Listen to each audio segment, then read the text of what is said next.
Hey, Braves Country, I'm Mac Magee. Join us for Pitch by Pitch, Play by Play, the classic call of Braves Country Baseball. We're bringing you Atlanta Braves baseball all year long. Jump into our pregame show, Braves Country Today, just before first pitch. Stick around for the postgame show, Braves Country Tonight, where we will open up the phone lines and react to your calls or your comments all year long. That's Braves Country Radio, pitch by pitch, play by play, your home for the classic call of Braves Country Baseball.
You're listening to Braves Country Radio, your home for the classic call of Braves Country Baseball. Hey, Braves Country, this is Mac Magee with Braves Country Radio. We are bringing you pitch by pitch, play by play of your Atlanta Braves all year long. Please like and subscribe today. It's free, and it helps us bring you more of the game we all love. Braves Country Radio, your home for the classic call of Braves Country Baseball.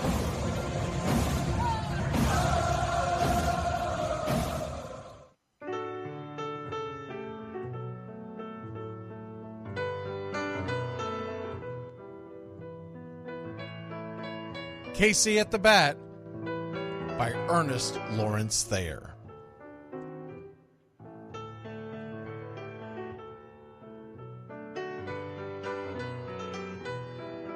The outlook wasn't brilliant for the Mudville Nine that day. The score stood 4-2, but with 1 inning more to play.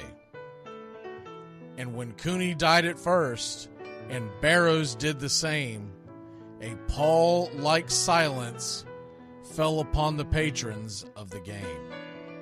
A straggling few got up to go in deep despair. The rest clung to the hope which springs eternal in the human breast. They thought, if only Casey could but get a whack at that, we'd put up even money now with Casey at the bat. But Flynn preceded Casey, as did Jimmy Blake, and the former was a hoodoo, while the latter was a cake. So upon that stricken multitude grim, melancholy sat, for there seemed but little chance of Casey getting to the bat. But Flynn let drive a single, to the wonderment of all, and Blake, the much despised, tore the cover off the ball. And when the dust had lifted, and men saw what had occurred, there was Jimmy safe at second, and Flynn a hugging third. Then from 5,000 throats and more rose a lusty yell. It rumbled through the valley, it rattled in the dell.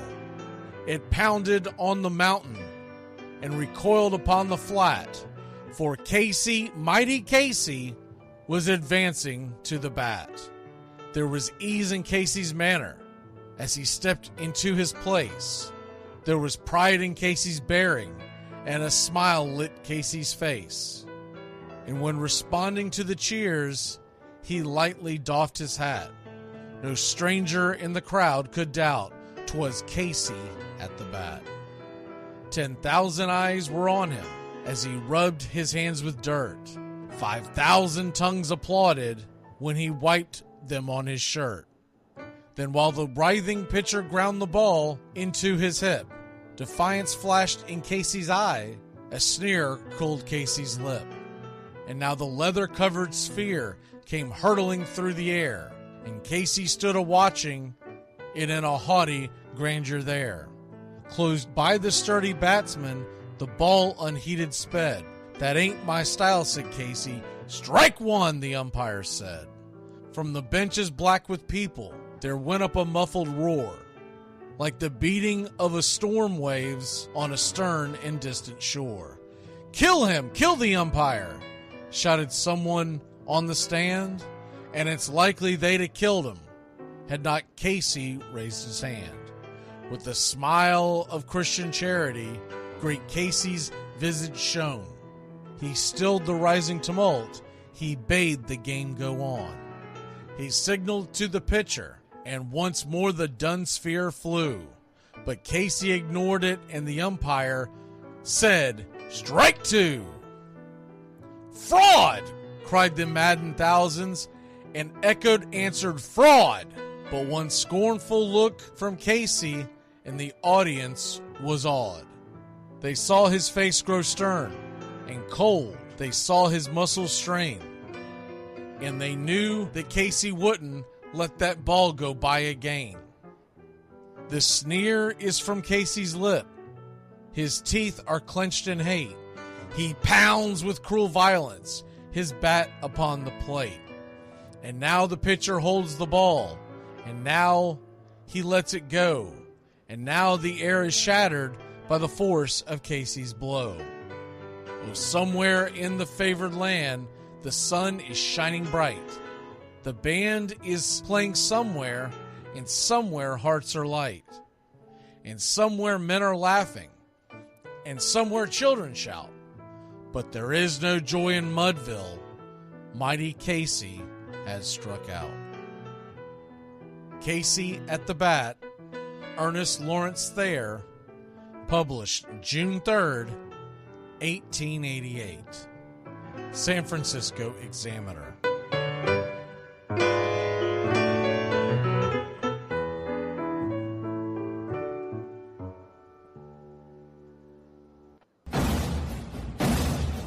Hey Braves Country, I'm Mac Magee.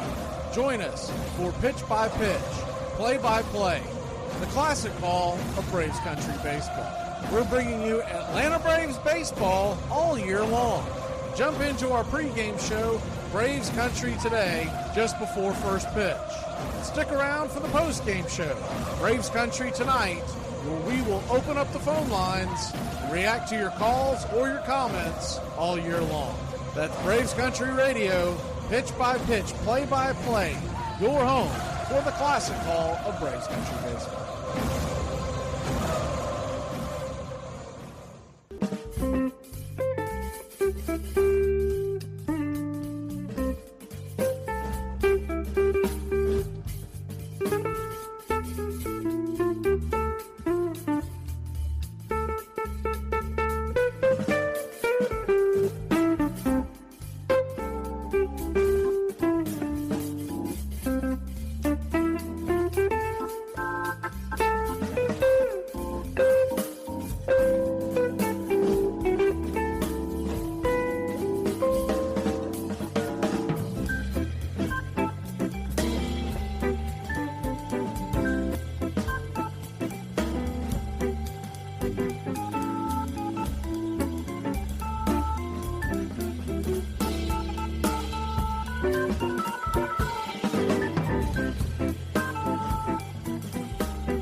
What's up, Braves Country? Looking forward to a great Atlanta Braves season. See y'all at the ballpark. Love y'all.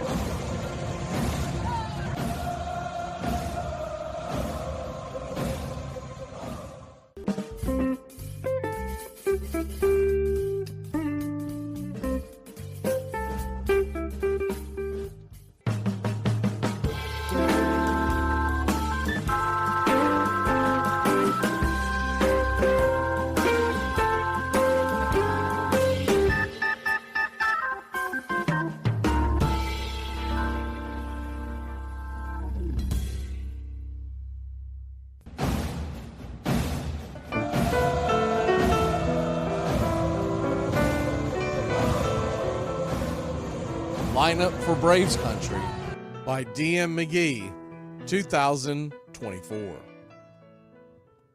A is for Aaron, the Hammer and Hank, the real home run king. Take that to the bank. B is for Bobby, Cox never cowered. He'd give Blue quite an earful on his way to the showers. C is for Chipper, don't call him Larry. He would show up in Shea the Mets he would bury. D is for David, justice he'd bring. A Game 6 solo brought Atlanta their ring. E is for Eddie Matthews, 512 bombs away. Lit skies from Boston to Milwaukee to the A. F is for Fred, McGriff dog-biting crime. A fire was lit the day he arrived. G is for Glavine, southpaw winds and kicks, changing speeds east and west, a gem in Game 6. H is for Harry and his brother George Wright, the father of baseball, Boston pennants in flight. I is for inning, ending double play, Riley to Ozzie to Olsen all day. J is for Jones, Andrew let her fly, and his gloves in center is where singles would die. K is for strikeouts, a plenty from Strider, the quads in the stash, getting swings from that slider. L is for Lopez, Javi to B-Mac, Travis and Smurf, we've been lucky to see that. M is for Mad Dog, he won 355, could swat flies with the changeup and still bust you inside. N is for Necro, he got to the hall by bending and knuckling and floating that ball. O is for Otis, old Nixon could fly, the catch at the wall baffled our eyes. P's still for Peterson, we were all rockin' pearls. With Eddie and Jorge, we were out of this world. Q is a quandary for why Dale is not in. Murphy MVPs again and again. R is for ranking, the top pitcher's lore. Remember Kid Nichols, 107 WAR. S is for Smoltzy, the big three in the hall. When the game's on the line, you give John the ball. T is for Tyler, Matzik and the gift of 2021, the entire night shift. U is for Chavez, but we say Uncle Jesse. The frames, the release, kept the batters guessing. V is Van Weeren, Skip Carey 2, Don Ernie Joe, the tales from the booth. W is Warren, spawn Johnny Sane. They'd ride him in Boston and then pray for rain. X is Mazzoni, yeah, X marked the spot. Leo rocked next to Bobby and his pitchers stayed hot. Why it makes us feel young, the game's main appeal. Chopping through the battery, there's no better feel. Z is for Zip Boom Bam, Rama-Lama Ding Dong. Throughout the summer, we sing that song. From AJ to eyeglasses and a hell of a pen. Mad Max, Uncle Charlie, win after win. A cannon from short and RC you later. Acuna Matata, there is no one greater. Though you can't fit them all when you just A to Z. Think of your favorites in the rafters we see. I started with 3, then 10, 25, 47, 31, and of course 29. Let's not forget 21, 41, 35, the great 44, or 755, and old number 6, who led his great teams. The pennants were flying, it felt like a dream. From Boston to Milwaukee, to Atlanta's TBS, a family, a tradition, Braves Country's the best. Lineup for Braves Country by DM McGee, 2024.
like me, you can't smoke like me.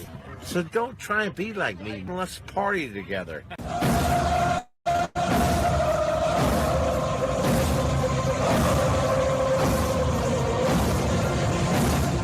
There's something kind of about a kid that's never played baseball.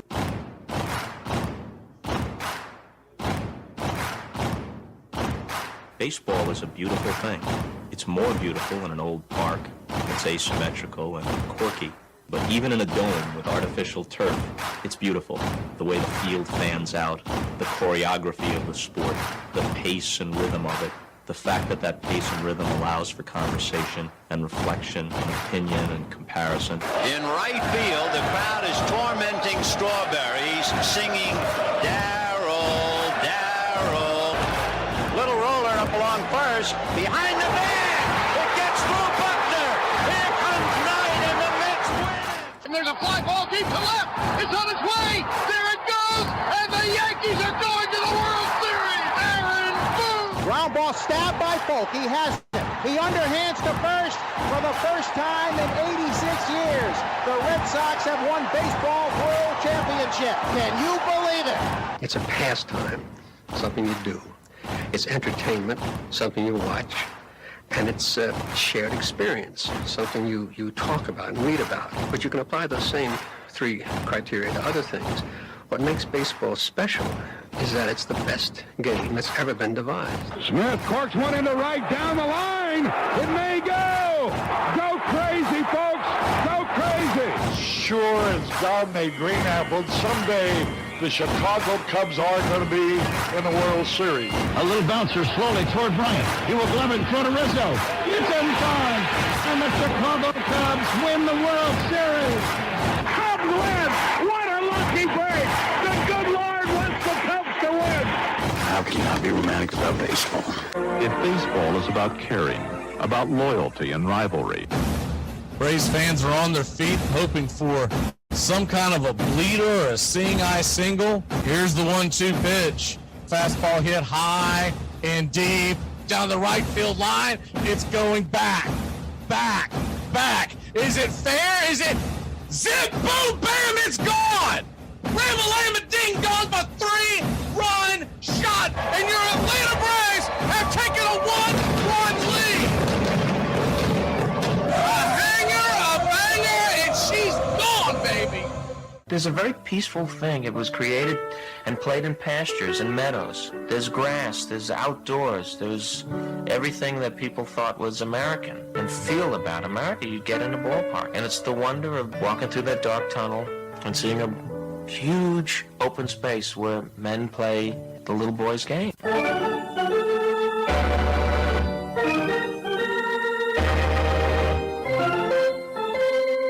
I believe in the Church of Baseball.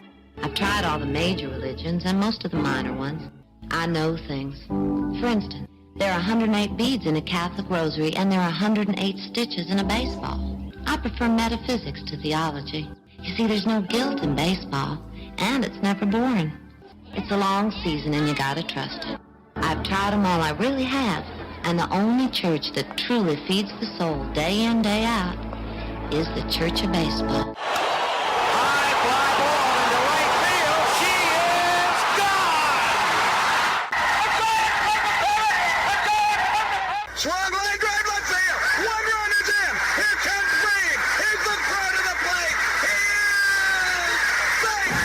You're in Braves country. If there's a bigger thing going on right now, I don't know what it is. We're down to one strike here. Gurriel, the last hope for the Houston Astros. And here's the 0-2 pitch. Swung on, bounced over to Dansby. Dansby fires it over to first. And here comes the dog pile. Fire the cannons in the battery. Do the chop. All throughout Braves country, pop that top! Your Atlanta Braves have won it all! Oh, say, can you see by the dawn's early light what so proudly we hailed at the twilight's last gleaming, whose what stripes and bright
Pound of beer?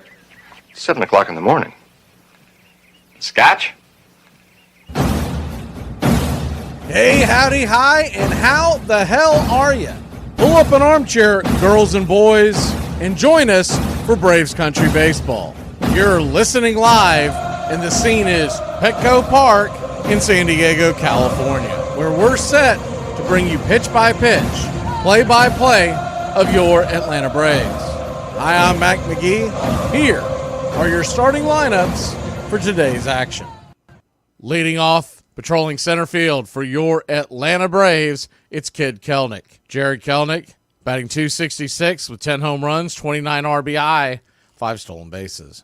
Batting second, playing second, Ozzie Albies. The Wiz has 8 home runs, 44 RBI, 7 stolen bases, batting .254. Batting third, playing third, manning the hot corner, it's Austin Riley. 12 home runs, 38 RBI, batting .262. Batting cleanup and playing first, it's Matt Olson. 13 home runs, 43 RBI, batting .234. Batting fifth, the designated hitter, Marcell Ozuna. 24 home runs, 75 RBI, batting .298. Batting sixth and playing right, Adam Duvall. Duvey has 8 home runs, 25 RBI, batting .184. Batting seventh, playing left, Eddie Rosario. 7 home runs, 26 RBI, 8 stolen bases, batting .180. Batting eighth, behind home plate, is Travis d'Arnaud. 7 home runs, 27 RBI, a .239 average. Batting ninth and playing short, the Magic Kingdom, Orlando Arcia. 6 home runs, 23 RBI, batting .208. On the mound for your Atlanta Braves, it's Spencer Schwellenbach Day. He's 2-4 with a 5.02 ERA. 37 2/3 innings pitched. 39 hits allowed. 38 strikeouts. 9 walks, 4 home runs. He'll be looking to duplicate Saturday's outing against the Philadelphia Phillies, where he went 6 innings, 1 earned run, and 6 strikeouts. He'll be going head-to-head with Matt Waldron. Waldron is 5-7 with a 3.61 ERA, a 1.18 whip, 99 2/3 innings, 93 strikeouts, 30 walks, 10 home runs, and 88 hits allowed. He faced Atlanta on May 17th and spun 5 2/3 innings, giving up just 1 earned run and struck out 10. Braves will be looking to bounce back from that 3-1 loss. Calling balls and strikes behind home plate, it's Dan Bellino. Your first base umpire is Phil Cousy. Second base manned by Tony Randazzo. And down the third base line, it's Alex Tossi. Game time temperatures here in San Diego, California, 72 degrees. The wind is blowing left to right about 8 miles an hour. Your Atlanta Braves are 51-41, 10 games over 500. 22-24 on the road. The Padres are 49-47, 25-26 at home. The wild card standings look like this. Atlanta sits atop the National League wild card, 3 games in front of St. Louis, the second place team, 4 games in front of the New York Mets, the third place team. The San Diego Padres are tied for the wild card for the last spot, but are 2 games behind the New York Mets in the loss column. San Diego Padres are minus 125 on the money line. The over-under is 7.5. We'd like to thank all the Country Club members for helping support the channel. Please become a Country Club member today. And if you haven't already, smash that like and subscribe to Braves Country Radio. Well, it's about that time. Grab you a cold one. Find you an armchair. It's Braves Padres, game 1 of a 3-game set. Tonight, 9:40 first pitch. Tomorrow night, it's 7:15. Back to normal. Then we look to the All-Star break, come back home against St. Louis next Friday. Your Atlanta Braves would need to sweep this series to win the season series. San Diego took 3 of 4 in Atlanta.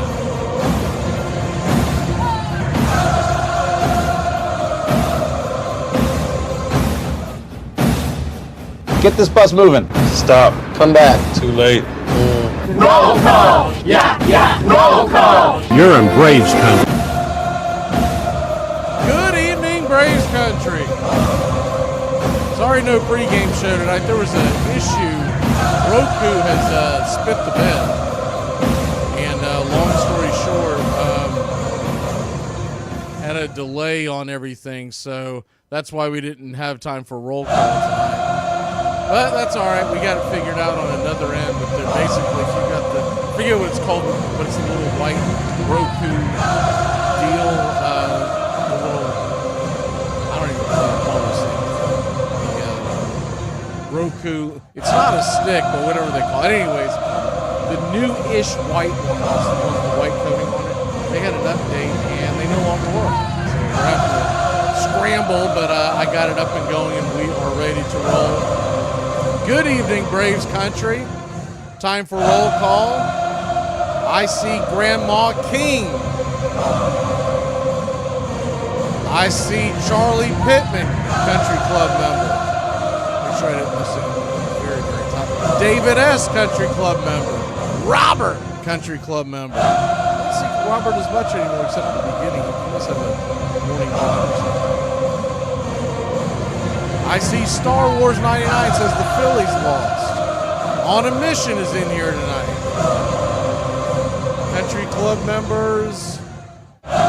Gary McCoy, the real McCoy, is here. I think we said hello to Grandma King. Hopefully you're doing okay. We haven't seen you a couple of nights. I know that was a rough one around here the other night. Edward Spry is in here.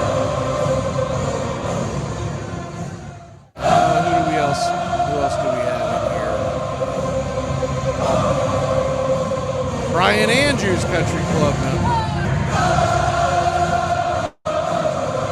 Good evening, Nathaniel Brooks, country club member. This thing's loading slowly for me. I think I said Brian Andrews and Nathaniel Brooks. Marguerite, you're in here today from Woodard, Mississippi. Ken Scott. AY, good to see you. Caesar, good to see you. We're just about set for pitch-by-pitch, play-by-play.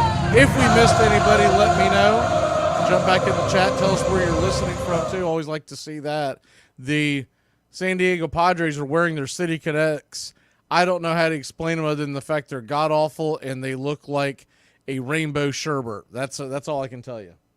And if you are a San Diego fan, I do apologize for you having to wear that. I'm assuming they wear it once a week when they're at home. Whoever came up with those, huge swing and a miss. Atlanta Braves will be wearing their classic road gear, the blue ball caps and the wide A. We'll be going up against Waldron. And Waldron, by the way, my pick to click tonight, I'm going Matt Olson. Got a feeling that he's going to get out of this bunk, this slump. And Olson, I'm going to take us to win 4-3. I do think we're looking at a lower scoring game. Waldron pitched a gem against us the last time we saw him. And Schwellenbach's been pitching a lot better, so hopefully that continues. We're going to need a really good outing from Schwellenbach. Waldron is still throwing his warm-up tosses, so that's what the delay is. We are just about set.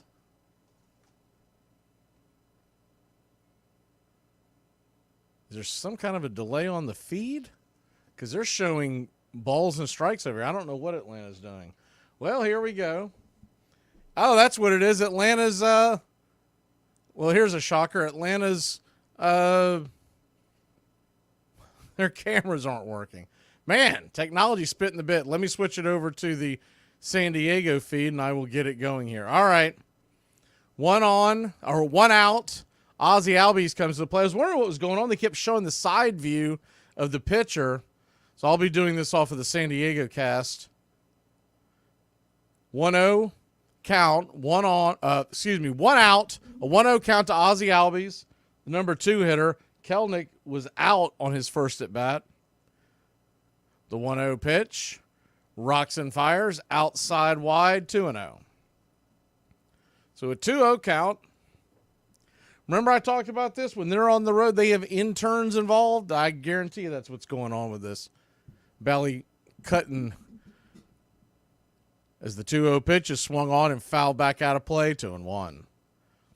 Bally Sports out there, or I don't know if it's just an Atlanta problem or if it's Bally across the board, but I can tell you Atlanta, when they are on the road, they have a terrible time with the technology. The 2-1 pitch, swing and a miss up top, it's 2-2. So a 2-2 count.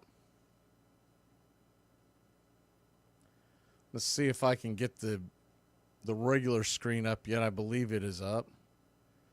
The 2-2 pitch, swung on, hit hard on the ground, backhanded by the shortstop, Kim. He'll fire it over to first, and it's a 6-3 put out, 2 away. 2 down. If you do have the MLB package and you're syncing it up like we normally do, the San Diego cameras are working. The Atlanta cameras, they're only camera that I see working is a side camera coming from the first base dugout.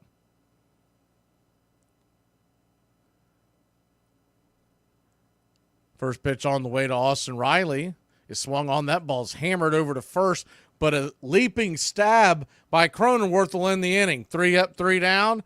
Austin Riley hit it right into the teeth of the defense. We'll be back in a flash here on Braves Country.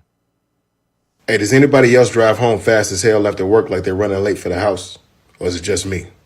Have you heard the story of Pete Gray? If not, you're about to hear one of the most inspirational stories in baseball history. He grew up in a poor family where all the children would have to work to bring in additional income after they finished the 8th grade. At the age of 6, he fell off the running board of a truck he hopped on and got his right arm caught in the spokes of the wheel. Due to the severity of his injury, doctors weren't able to save his arm and he would have to have it amputated. His injury didn't change the fact he was in love with baseball, and it didn't deter him from his dreams of playing Major League Baseball. To learn to hit, he practiced for hours with a stick and rock. For fielding, he would spend many hours practicing transferring the ball from his glove to his hand. He put a lot of work in a weight training program so his left arm could swing a heavy 38-ounce bat. In his first taste of professional baseball, he hit .381 in 42 games in the Canadian American League. Over the next 2 seasons across higher levels, he continued to get better, even hitting .333 with 68 stolen bases in 1944. In 1945, his contract was purchased for $20,000 by the St. Louis Browns. In 77 games that season, he batted .218 with 51 hits, 13 RBIs, and 5 stolen bases. Even though his time in the majors was short, what an inspiration for anyone who plays the game. The only time I ever was embarrassed about baseball had little to do with being a girl. It had to do with the fact that when I went to Harvard, for a while I had a boyfriend who was somewhat snobby. And he came from a family that was a real intellectual family, and I'd gone to dinner at his house, and all night I was mesmerized by their talking about literature and history and how learned they all were. The next night, this young man came to my house, and my father talked the whole night about baseball. My boyfriend didn't care at all about baseball. And I remember for the first time looking at my father and thinking, this is narrow what we do here. This isn't as broad as my boyfriend's life. And the next morning, waking up feeling so guilty, and in the end, I got rid of the boyfriend.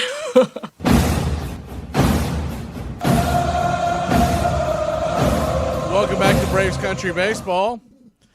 Spencer Schwellenbach steps up, fires the first pitch, 93-mile-an-hour P at the knees, called for a wide strike, I guess. It looked like it hit the zone. It did hit the zone. It's 1-0. The 1-0 to Luis Arias, the leadoff hitter, former Miami Marlin. Of course, before that, he was with the Minnesota Twins. Righty-lefty matchup, the 1-1. Right there for a strike. Bender at the top, 1-2. So a 1-2 count. Gary says he's picking Schwellenbach to click tonight. It's going to be hard to do. I don't think he's going to get an at bat, but, good luck. The 1-2 pitch in the dirt, 2-2. So a 2-2 count.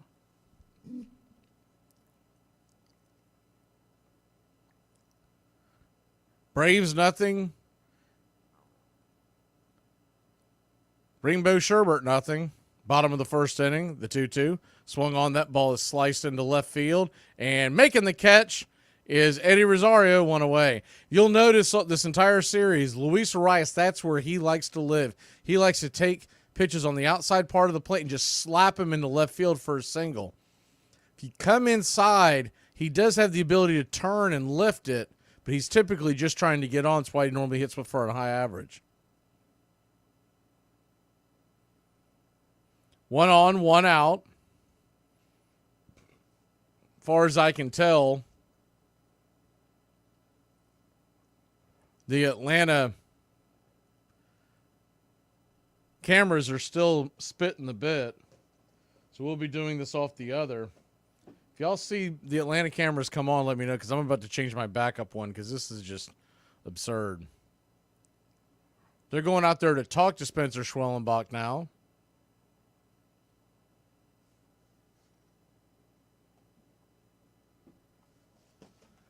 Not 100% sure what's going on with that.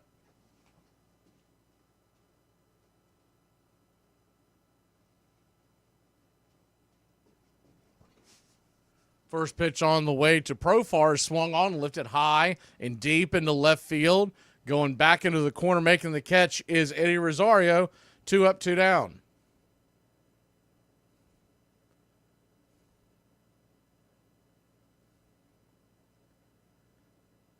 Two down. Of course, the one time I don't have the remote with me to change my secondary screen is tonight.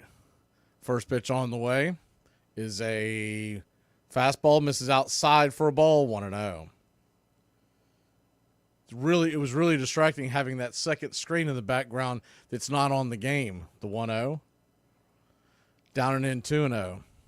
They just kept showing the side angles. It almost looks like it's a documentary on a guy going to a baseball game. The 2-0 pitch, swing. That ball's lifted into, trying to get it to right field, but Ozzie Albies goes back. He'll make the catch. Nice little play by Ozzie Albies drifting back. We'll be back in a flash here on Braves Country. I'm the Wiz, I'm the Wiz, I'm the Wiz. I'm the Wiz and nobody beats me. I have had so many NFL players hit my DMs. So I've been seeing a lot of reaction to this video, and it's pretty up what you guys have been saying. As one of the NFL players, like, I can confirm, I've been reaching out to her. We've had a lot of injuries on the O-line, and we could use a left tackle right now. Do y'all remember those cars? I don't think they make them anymore, but when I was a kid, they had those cars that you had to blow on the machine, like, to power it. It wasn't like push to start, or it wasn't like an electric vehicle, but it was like a blow to start. It was like, and then it would start. You guys remember those? Because I remember in my neighborhood, there's this guy that had one of those cars. I don't know why he bought this type of car, because he could never start it. He would always ask me to start it for him. And I don't know how. I was like 6 years old, and I would always get on the first try when the car would start. Do you guys remember those cars? I don't know if it was like a Tesla back in the day. I don't think they made Teslas, but high tech. Now they don't make those. If you had one of those, please let me know what happened to those cars. My favorite Met story is about their shortstop, Elio Chacon, who was eager but not very talented, and kept running into the outfield and knocking down Richie Ashburn as he was about to catch a fly ball. And he didn't speak any English, and so somebody, Joe Christopher, went to him and tried to explain this. And then he went to Richie Ashburn. He said, if you're going to catch a fly ball, he said, and you see Chacon coming out, what you want to say is, yo la tengo, I've got it. And then I've told him, and he'll pull up. So Richie practiced. He said, yo la tengo. And game came along, and the situation was a fly ball. He looked up for the fly ball. Chacon rushed out for him. Richie said, yo la tengo, and put his hands up, and he was knocked flat by Frank Thomas, his left fielder. That was the Mets.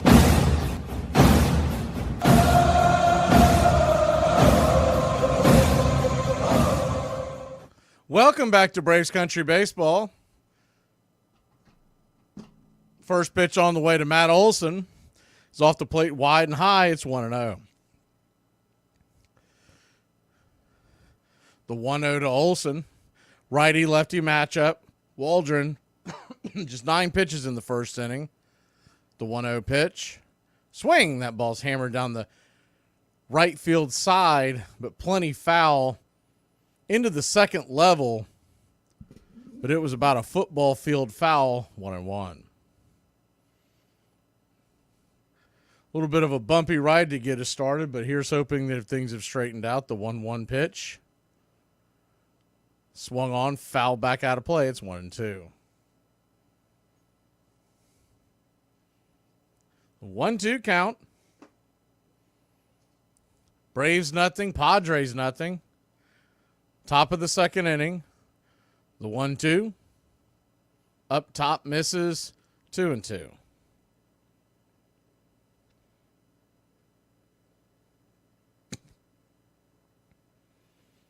The 2-2. Waldron kicks and fires. Swing just got a piece of that to stay alive. Looked like the knuckle curve that went in.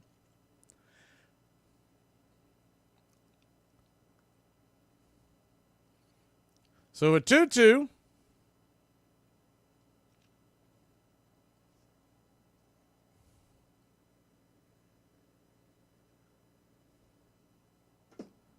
Righty lefty. The pitch on the way. Up top, 89 mile an hour. Just missed his spot. Full count. Yeah, we've talked about this before. I saw your comment, Margaret. The thing with Bally's, it's got to do with your cable provider. It's got nothing to do with the actual Bally's itself. The 3-2 pitch swung on, and that ball is blasted deep into center field. It's going to die at the deepest part of the park on the warning track. Olsen can't believe it. 1 away. Jackson Merrill had to go back there and maybe 2 or 3 feet from the wall. He gave that one a ride. That is gone in probably 25, at least 22 other parks. Righty-righty matchup now with Marcell Ozuna. First pitch on the way, down and away for a ball, 1-0. The 1-0. What most people have done, I mean, I'm sure you've looked into this, but what most people have done is they've canceled their cable provider as the 1-0 pitch swung on, pops it up high in the sky. Not very deep.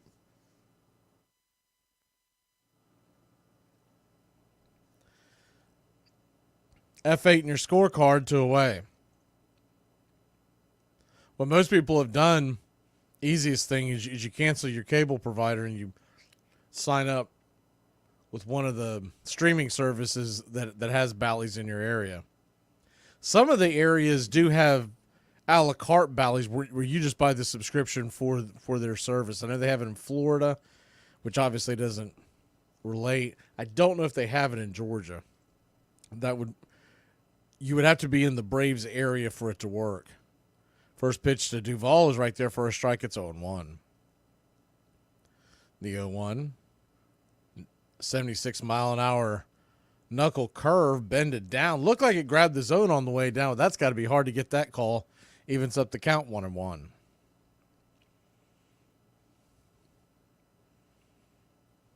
So a 1-1 count. Pitch on the way, swung on, chopped over to third. Just foul. We'll do it again.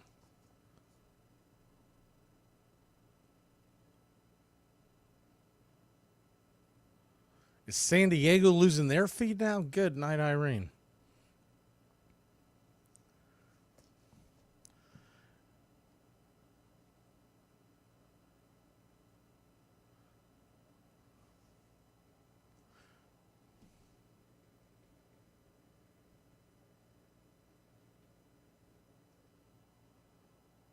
Braves nothing, Padres nothing.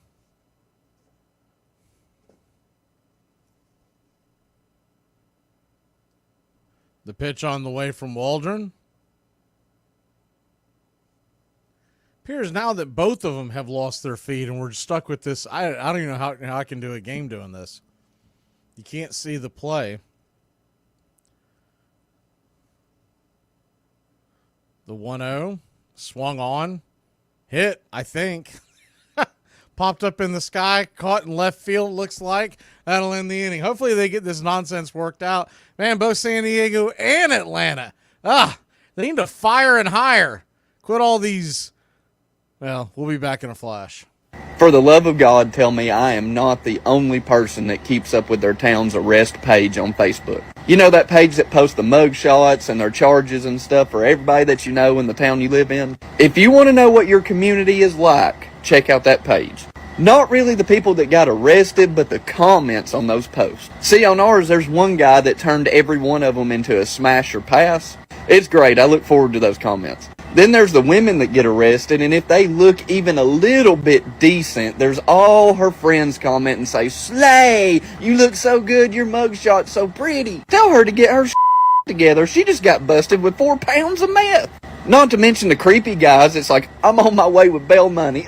I can fix her." Boy, you can't fix your damn hair. Shut up. Then you got the dudes talking about, "Free my homie. Your boy is awaiting trial for murder." What do you mean, free my homie? Keep him in there. Keep him. We don't want him. The Mets ended their first season with a record of 40 wins and 120 losses, the worst record in the 20th century. They would stay in the cellar for 5 more seasons, but they consistently drew more fans than the New York Yankees. An amazing thing happened, which was that New York took this losing team to its bosom.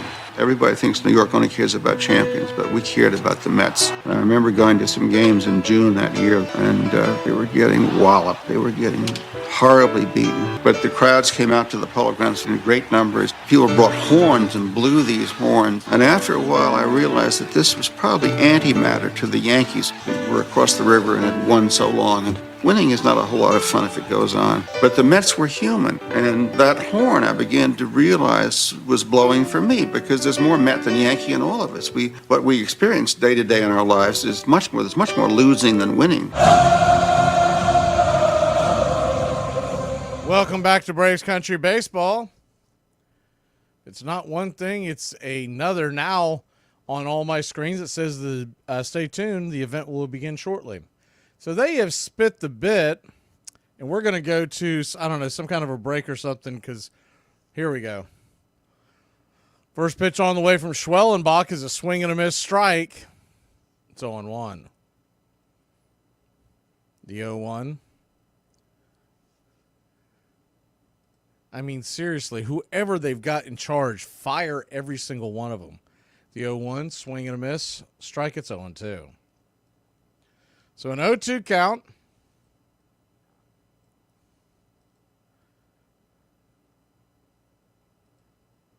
Righty-righty matchup to Manny Machado. The pitch. Swing, fouls it back. Out of play.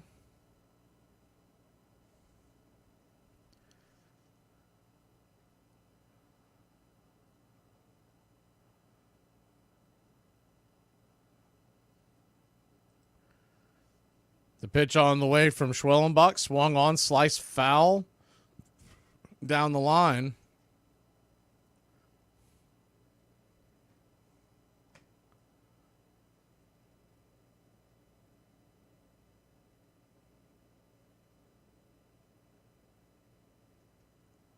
The pitch on the way, swung on, that ball is laced into left field. Coming in, making the catch is Rosario.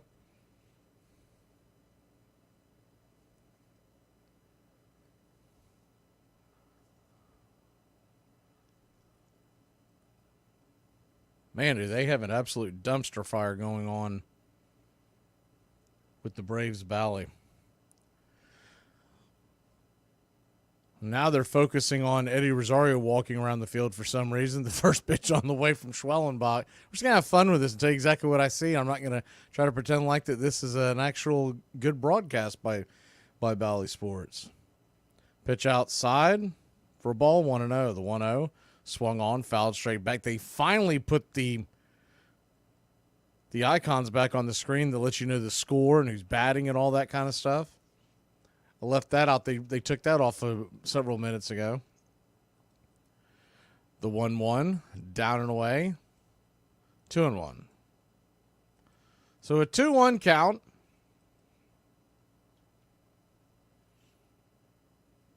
Righty. Pitch, swung on, roasted back up the middle. Past Schwellenbach and past the diving glove of Ozzie Albies. They've got one on, one out. Xander Bogaerts with the hard hit single.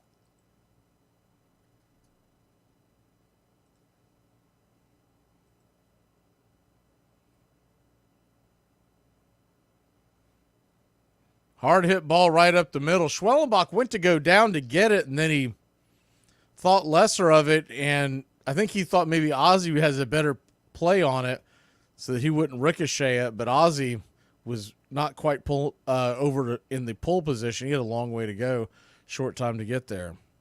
First pitch to Jackson Merrill, left-handed batter with 12 home runs. Takes it for a ball. It's 1-0. The 1-0. Swung on, slice, foul, and out of play. 1-1. You're just joining us, and you're looking around for the Braves. The Braves broadcast has spit the bit all night long. The 1-1 pitch, swung on, hit hard on the ground to Olson. High throw. The runner Bogaerts gave up on the play, so it gave Arcia plenty of time to go over and tag the bag. So a bad throw by Olson will just get the lead runner 2 away. He won't get an error on that because you can't assume in the double play. And I don't know if they would have gotten it anyways. Jackson Merrill runs pretty well, and he's a left-handed batter, so he was coming out the gate quickly. Peralta comes to the plate. He takes the first pitch down and in. 1-0. The 1-0.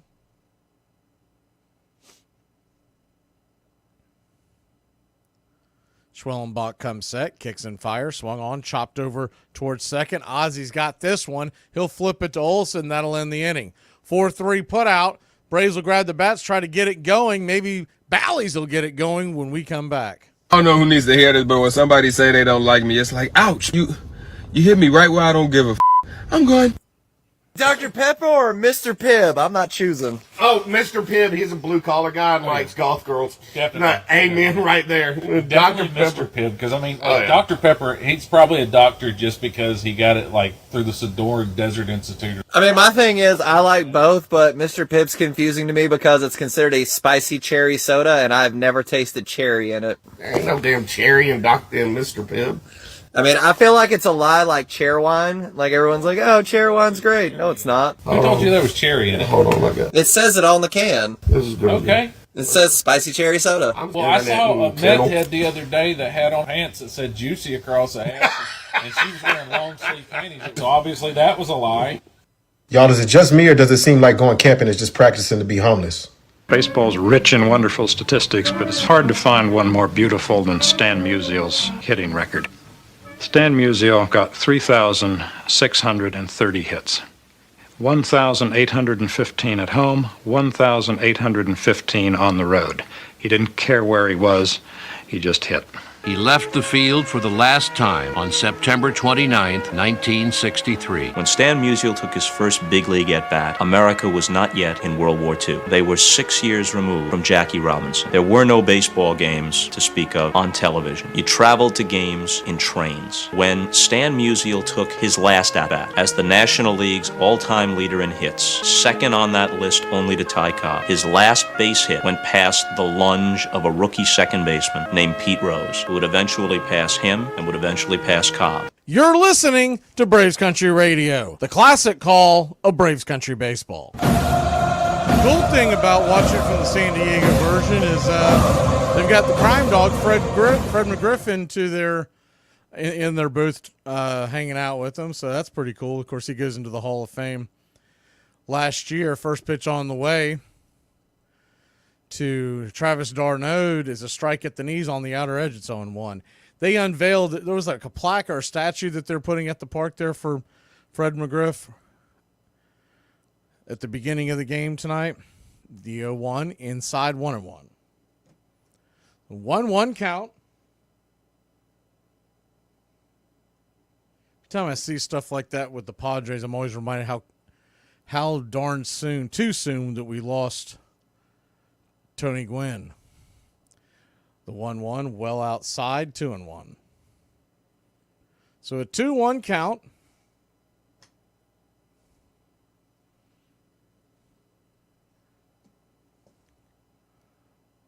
Pitch on the way, right there at the knees.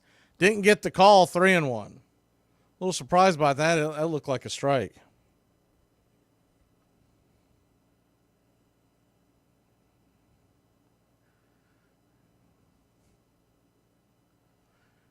The 3-1 to Darnode. Swing. That ball's lifted high, but not deep enough. It's going to die just before the warning track. One away.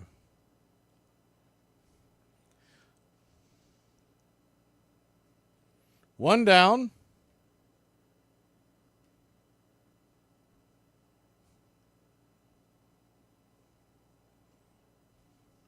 Looks like the Braves are just using the video feed of the San Diego Padres now. So they've absolutely given up. First pitch on the way is a strike to Arcia. It's 0-1.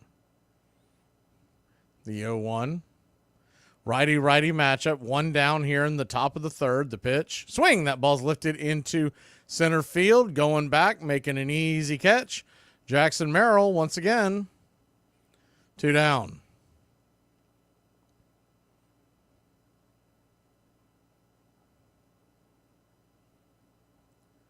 Two down.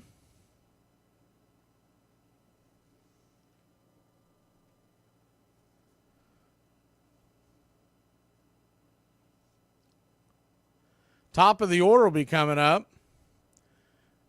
Jared Kelenic stands in. First pitch, down and in. 1-0. The 1-0.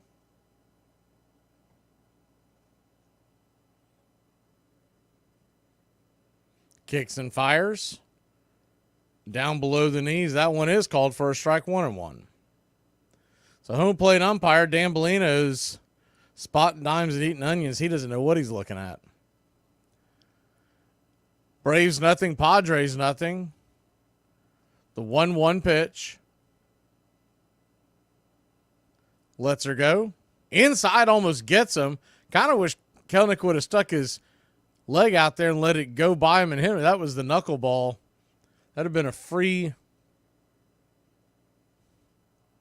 base. Instead, you got a 2-1 count. Easier said than done. You got that ball diving in on you. Got a 2-1 count. Righty-lefty. Waldron delivers. Swing. That ball's lifted into left field. Going back on the track, making the catch. A running catch is Jerickson Profar, and that'll end the inning. Braves once again, nothing doing. We'll be back in a flash here on Braves Country. In the South, drinking and driving does not apply to dirt roads. And if you ever hit the ditch and get stuck, I got a buddy that'll come pull you out for a pack of Marlboro Reds and a 6-pack of Natty Daddies. In the South, it's best not to ask somebody about their car unless you want to hear about all the work they've done to it over the past 25 years. In the South, if you see a cop, it's common courtesy to flash every driver you see after that to let them know that there's danger ahead. You ever seen a lawnmower going down the highway going 75 miles an hour? Do you drink your sweet tea out of mason jars? You ever seen a fight break out at a cornhole tournament? Do you or somebody you know have a finger missing because they held a firecracker too long? You might be from the South. You see a Subaru with an AC unit strapped in the back windshield, you're in the right place. If you see a John Deere tractor in the Wendy's drive-thru, you're probably in the right place. If husband and wife start looking more like brother and sister, you done got lost. That ain't the South I'm talking about. You in the wrong place. The thing that slowly dawns on us after we watch a number of games is the absence of a clock. It's one of the several things that are quite unique about this game. There's nothing ticking away out there. We don't look at the clock and say this game is soon going to be over. The game might be over soon and not for hours or not ever, in effect. If you keep hitting, you'll live forever because the last out will never come. I'm 70 years old now, and soon I will remember what Casey said when he was 75. He said, most people my age are dead, and you could look it up. Casey Stengel was starting to show his age. He sometimes dozed off during games, began to mutter about his younger players. The youth of America, he said, you tell them. Here is the opportunity. And the youth of America says, where is the money? In July of 1965, the Mets organized an Old Timers Day to coincide with Stengel's 75th birthday. There were no Met Old Timers. The National League veterans who turned out had all been Dodgers or Giants. Welcome back to Braves Country Baseball here on Braves Country Radio. I just realized those mascots that are running around behind home plate during the break here in San Diego as the first pitch on the way is outside wide for a ball. It's 1-0. It's the four guys from Anchorman, which of course that movie famously took place in San Diego. The 1-0 right there on the knees on the outer edge. It's 1-1.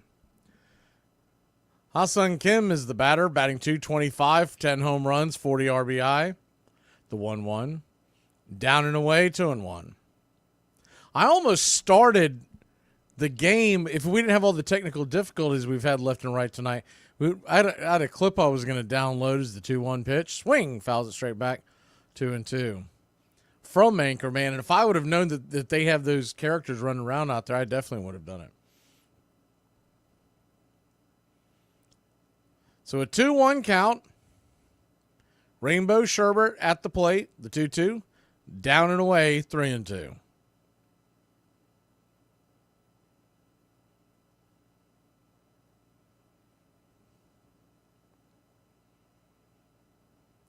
The payoff pitch, swing, pops it up. Will it stay in play? Riley chases it in foul territory. He'll make the play. 1 away.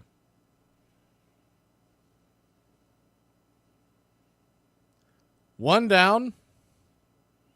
I don't know what Arcia said to Riley. He said something to him, give him a hard time. Riley kind of shrugged him off. He probably said, "Man, don't touch me, dude. You're a jinx at the plate. Some of that might rub off."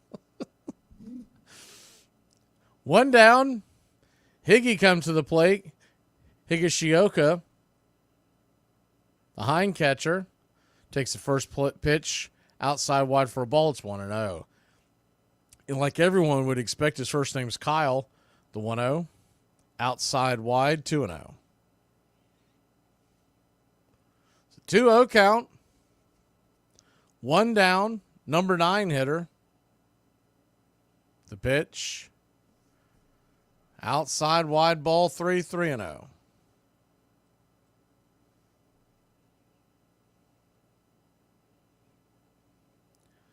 The 3-0 right there at the knees, 95 miles an hour, 3-1.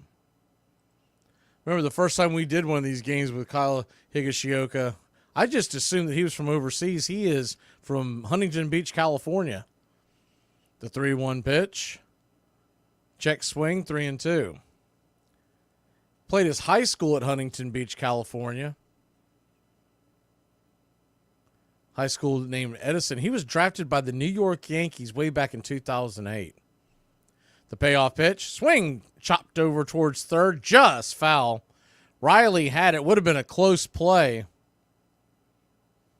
He started his career from 2017 all the way to 2023. He was the backup catcher essentially for the Yankees. So I was well aware of him, but I don't ever remember doing a Yankee game when we first started this in 2021 and him coming to the plate. So I was just under the impression that as the payoff pitch down, I guess that missed the zone. He is not getting any calls.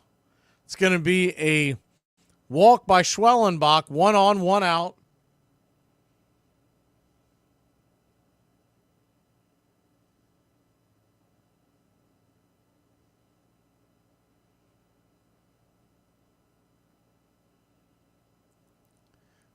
Top of the order comes back up, and Luis Arias takes the benders at the knee. It's 0-1.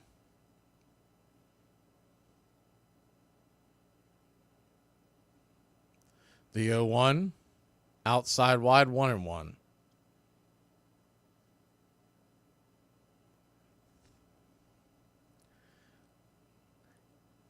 Yeah, it is true that Bally Sports filed for bankruptcy, but that's got nothing to do with what's going on with as the 1-1 pitch is swung on, lifted high into left field, coming over, making the catch is Eddie Rosario, about midway down the line, 2 away. They have filed for bankruptcy, but that's got nothing to do with what's going on with the cable companies losing. It's because the cable companies are not willing to pay whatever they're asking. I don't know the numbers, the particulars of that, because they keep all that confidential, but they're not willing to pay the number to keep them on, and their contracts just happen to expire. First pitch on the way. Schwellenbach is right there at the knees. Strike, it's 0-1. But any of your streaming on the smart TVs is the 0-1. Just off the plate wide, 1-1. I believe it's Sling, but maybe it's Fubo. One of those two has Bally Sports on it, and that's the easy fix, is you cancel your cable and you get that. The 1-1 pitch, down below the knees and away, 2-1. 2-1 to Profar, 42 pitches into the night. We're here in the third with 2 outs. Jurickson Profar's had one hell of a season, batting .310 with 14 home runs. The 2-1, high and inside. Ball 3-1. So he's really in a sticky wicket now because he puts Profar on. You're going to have a runner in scoring position, and Jake Cronenworth coming to the plate. The 3-1 from Schwell. Lets her rip. Swing. Blasts it. High and deep. Will the park hold it? Going back on the track. Making a leaping catch is Adam Duvall. And that'll end the inning. Wow, what a play. We'll be back in a flash here on Braves Country. Say the weird thing. I'm a grown-ass man, but I still confuse the two words idea and ideal. It's not an idea situation. Who's ready for some Ricky Henderson stories? Ricky is. After striking out in a game in Seattle, the next batter was walking past him and heard him say, "Don't worry, Ricky, you're still the best." He once asked a teammate how long it would take him to drive to the Dominican Republic. In his first season with the Padres, he boarded the team bus and was looking for a seat when Steve Finley said, "You have 10 years, sit wherever you want." To which Ricky replied, 10 year? Ricky's been in the league at least 16, 17 years. After he broke Ty Cobb's career record for runs with a home run, he capped it off by sliding into home plate. When Ricky and the Mets stayed in a hotel in Cincinnati less than a mile from the field, instead of walking or taking the bus, Ricky pulled up in a stretch limo. After telling Will Clark he was going to steal second base, the Giants pitched out but couldn't throw him out. Afterwards, he jumps up and stares and points at Will Clark saying, "I told you, Thrill, Ricky gone, Ricky gone." Despite only winning 1 gold glove in his career, he sometimes signed 2 gold gloves when autographing stuff for fans. In 1985, there was a strike that lasted 2 days. Ricky ended up missing a doubleheader when play resumed because he didn't know the strike was over. In his 1976 high school yearbook, it says, "Being cool is what Ricky Henderson practices all day." With the new MLB rules, how many stolen bases would Ricky Henderson have if he played today? During the celebrations, Stengel fell off a bar stool and broke his hip. It took a long time to heal, and he and management finally agreed that it was time for him to quit. Recognition of these services, this number will be retired, never worn by another Mets player, and placed in a glass case here at Shea Stadium in appreciation of your services. Thank you very much. I hope they don't make a mummy under that glass case. Make a mummy out of me and keep me there that long. I'd like to see them give that number 37 to some young player so it can go on and do some good for the Mets. But the Mets finished 10th again. The biggest crowd at Shea Stadium that year came to see the Beatles. Braves Country Radio, your home for the classic call of Braves Country Baseball. Welcome back to Braves Country Baseball. What a great catch by Adam Duvall. He had to leap at the wall to make that catch. He's at the top of his jump and caught it there in the corner. And the next thing you know, we're out of the inning. I thought that thing was at least going off the wall, if not leaving the building. First pitch on the way to Ozzie Albies, number 2 hitter for the Braves. Inside, 87 miles an hour. 1-0. What you'll see from Waldron, as we get all the technical difficulties pushed out of the way, he throws 5 different pitches. The 1-0, chop foul down the line, knuckle curve. 1-1. So they'll call his pitch the knuckle curve, but it really is more of a knuckle ball. It's one of the few knuckle ballers still around. A 4-seamer that he leans on 21% of the time. The knuckle, 39% of the time. A sweeper, 21% of the time. Those are the 3 main pitches. The 1-1 swung on, banged over to the first base side. Easy doing. G3 in your scorecard, 1 away. He'll also throw the sinker at about a 14% clip and the cutter just enough to keep you honest at 6%. Schwellenbach comes in with 6 pitches, predominantly with the four-seam and slider and cutter. He also likes to throw in that curve, and it's more of a, as the first pitch on the way to Riley is down and in. Did he go around? They're going to check down the line, say that he did. It's 0-1. That curve of his really more of a 2 to 8. Then he'll toss in the split and the sinker. The 0-1. Swing! Popped it up. High into foul territory, but it will get into the stands on the first base side. Quickly 0-2.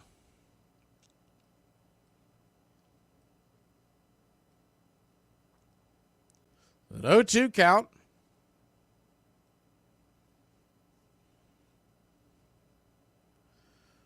Waldron comes set.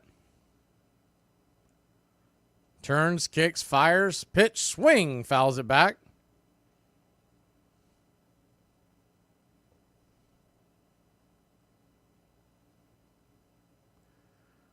Austin Riley, by the way, if you had flipped over to the San Diego feed, they do have the Atlanta feed working now.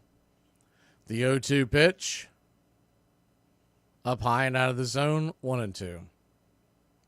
I'm hedging my bets and keeping one on one and one on the other because I have zero faith.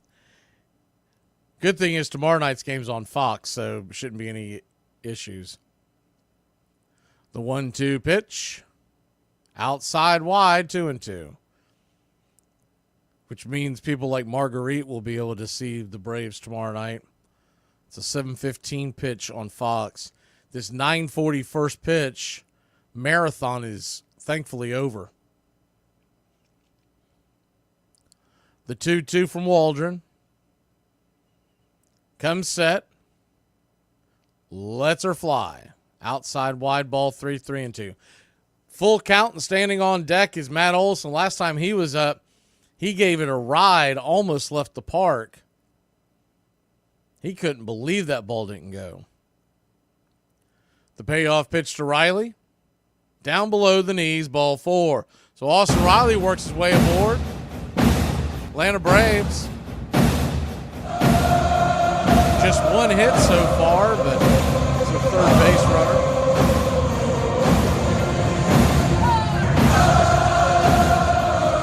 Matt Olson stands in. Marcelo Zuna moves to the on-deck circle.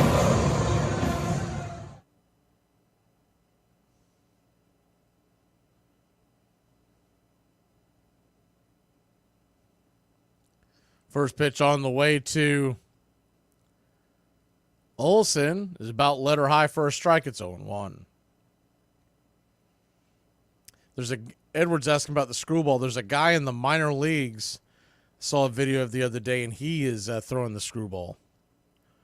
And it's wicked looking. His screwball almost looks like a wiffle. The 0-1. Outside wide. 1-1. Your traditional screwball is really just a fancy term for the circle change. But the one that this guy's throwing, man, it is darting. But he can't control it as the 1-1 pitch. Swung on, chopped back to the mound. This is going to be an easy 1-6-3 inning-ending, rally-killing double play. We'll be back in a flash, and here to remind you, Matt Olson needs to be dropped in the order. Stop putting mirrors right beside the shower so I can see myself cleaning my own arse. If you like doing that, there's something wrong with you. I don't even understand how it's helpful. It's not like a better view is particularly useful in the shower. If you're having to carry out a visual inspection to see whether you're clean or not, you're not clean. I don't need to be confronted with the cold, hard reality of my body when I'm just trying to relax and clean myself. The shower is a time of peace. You do a bit of singing, you do a bit of thinking. Now, if I go to a hotel, I have to look at a big, fat, hairy man having a shower. I've got a good use for AI, actually. Mirrors should detect if I'm naked and censor me. I should get one of them messages like you get on Instagram. This is graphic content. Are you sure you're ready to view it? Cardinal outfielder Lou Brock shared Gibson's passion for winning. Baseball was a war against your opposition. The Cardinals' tradition, the Cardinal pride had a lot to do with that. The slender, speedy Brock had become one of the most disruptive players in all of baseball. You imagine yourself as a pitcher even 2 or 3 days before you came into St. Louis. The guy you had to think about was Brock. You know, not only was this guy a great base stealer, he was a 300 hitter. He was really the ignition for that baseball team. Brock had joined the Cardinals in 1964 and teamed with Gibson to help lead St. Louis to a World Series victory. But by '66, the Cards were struggling as they slipped to 6th place and were dead last in the league in runs scored. We didn't have big hitters in the middle of our lineup. In order to change that, they gambled by trading as a Yankee. Roger Maris had outdueled Mickey Mantle to break Babe Ruth's fabled single-season home run record. He was always dealing with the image of Mickey Mantle as the player who could do no wrong. Maris is a ball player's ball player. He's great with his teammates. He's great in the clubhouse. He just fit into our little family perfectly.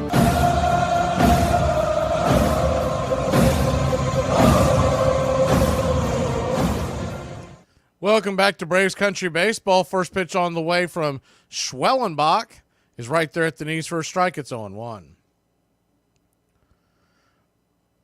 The 0-1.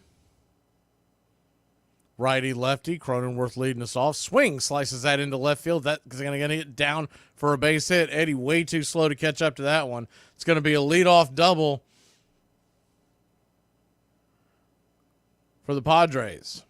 It's one of the biggest things you miss when you don't have Kelenic over there in left field is Eddie's just a terrible defensive glove over there. He makes up for it with a 180 batting average. But in all seriousness, when Michael Harris comes back and you have Kelenic over there and Duvall in right field, that's going to be a pretty good defensive outfield. And then whoever they add at the deadline, they got to add somebody. First pitch on the way to Machado is inside, 96 miles an hour. It's 0-1. There's just no way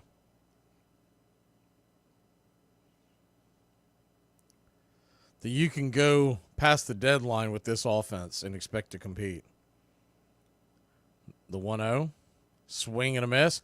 Kind of a half-hearted swing by Machado, 1-1. Mark, when I'm telling you to stay loose, you might get the call. We need a bat. We don't need pitching. It's a bat we need. Don't work on the spitball. Work on the spit bat. The 1-1 right there at the knees. 1-2. Good pitch by Schwellenbach. So a 2-2 count. Remember, this is the inning that Schwellenbach usually has the problems. Right around the 4th inning. The 1-2 from Schwell. Lets her rip. Swing. Slices it into right field. Going back, and that's going to get over the head of Duvall. That'll easily be a run. And a double, RBI double by Machado. The second time through the order, and they're starting to pound Schwellenbach. See if he's got any answers here.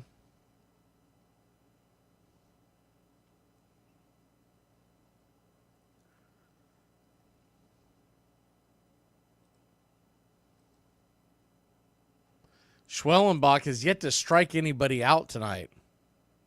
Oof. So 1 on, nobody out. Righty-righty matchup with Bogarts. First pitch. Up top for a strike. It's 0-1. The 0-1.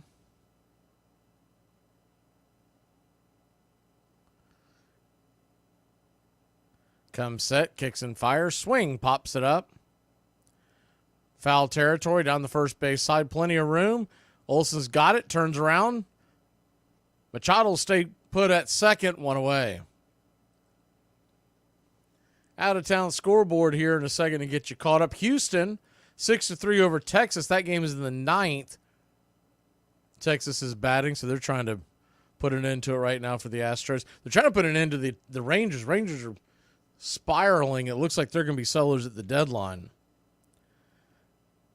Jackson Merrill comes to the plate, the rookie, left-hander, swung on, bangs it, foul down the right field line. Past first base, it's 0-1. Tampa Bay shuts out Cleveland 2-0 earlier today.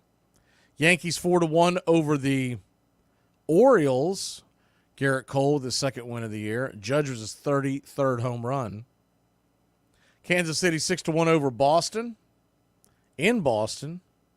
Pittsburgh 4-1 over the White Sox. The 0-1 down and away 1-1. 1-1 count.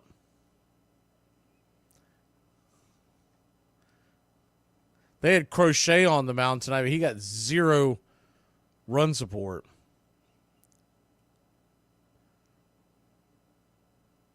The 1-1 P at the knees on the inner cut. It's 1-2. So 1-2 count.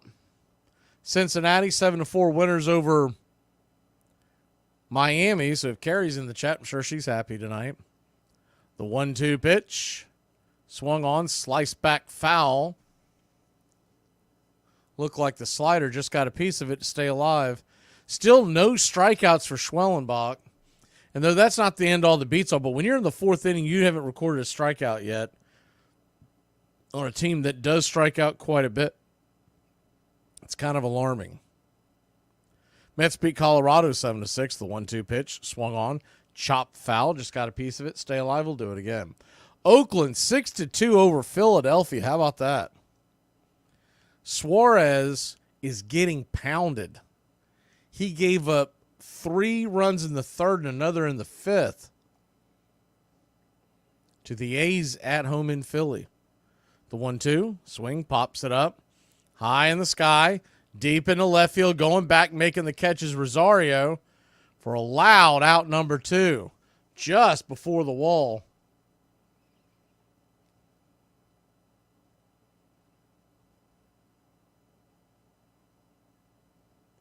Toronto and Arizona, the Diamondbacks lead the Blue Jays 1-0. They're in the 3rd. Cubs 5-0 over St. Louis. Wow. Kyle Hendricks was on the mound tonight for the Cubs, and he is terrible. First pitch on the way to Peralta is outside wide for a strike. It's 0-1. Dodgers came back and beat the Tigers 4-3. Tigers got out 3-0 in the 2nd and then just could not hold on. Washington 5-2 over Milwaukee in the 8th. The 0-1 swung on, chopped foul, 0-2.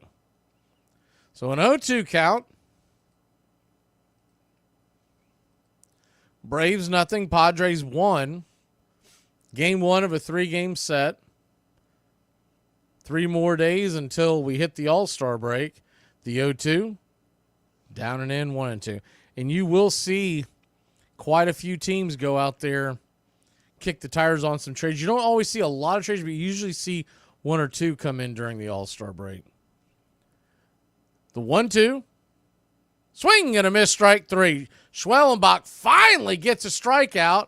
We can finally use the Schwell emoji. We'll be back in a flash here on Braves Country.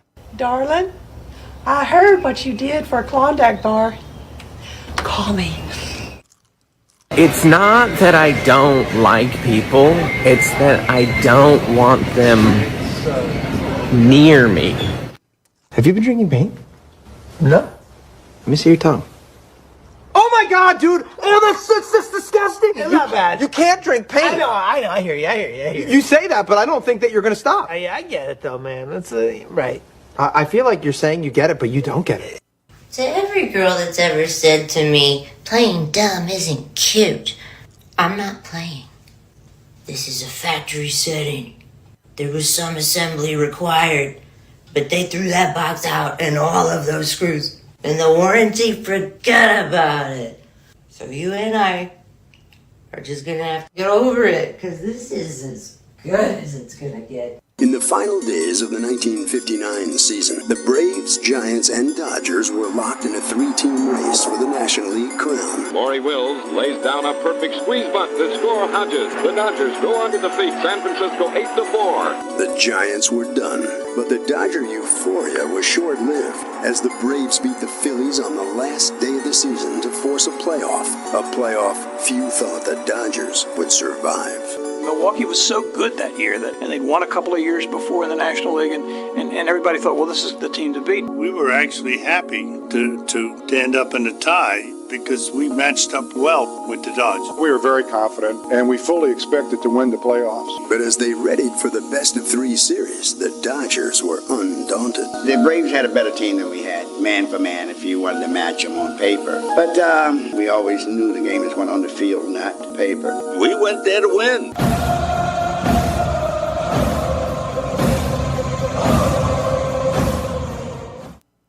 Welcome back to Braves Country Baseball. Atlanta Braves trail this 1-0. Marcell Ozuna will lead us off. First pitch to the Big Zoo is a knuckle curve down and away. It's 1-0.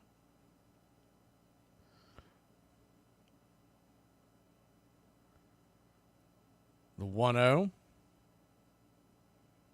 Kicks and fires. Just below the knees, but called for a strike, and Ozuna takes a step away. He's fired up, and I can't blame him. That is a terrible call by home plate umpire Dan Bellino. He's already had a couple on both sides. It's been pretty bad, but that one was downright awful. The 1-1, outside wide, 2-1. I think one of the things that drives you nuts when you're Ozuna and some of these other guys is that you know that Snicker doesn't have your back. He won't go out there and argue for you. The 2-1 pitch. Swing. That ball's blasted high and deep. Going back on the track. Jackpot, baby. He'll take the Grand Tour. His 25th home run of the year. That, boys and girls, is light tower out.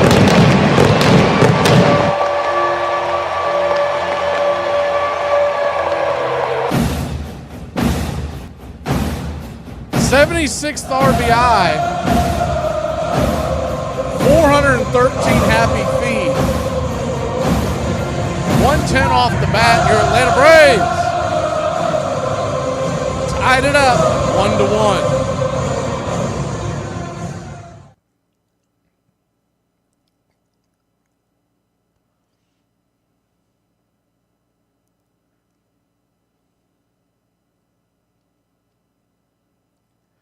The 1-1 your score. That'll bring Adam Duvall to the plate. First pitch on the way to Duvall. Swung on, fisted, foul down the right field side between first and right field, but it'll bend into the crowd. 0-1.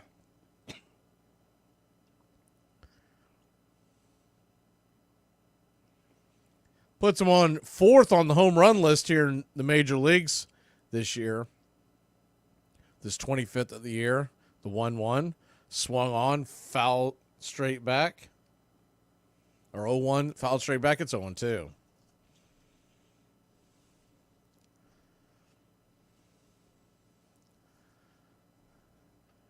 Braves won, Padres won. Schwellenbach giving Ozuna a hearty handshake in the dugout.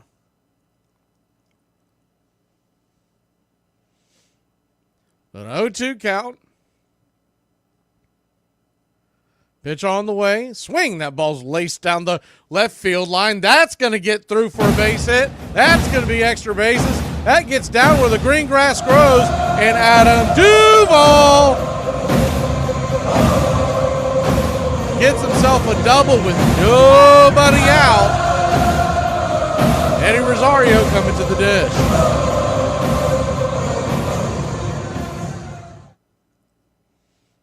Good hard hit ball.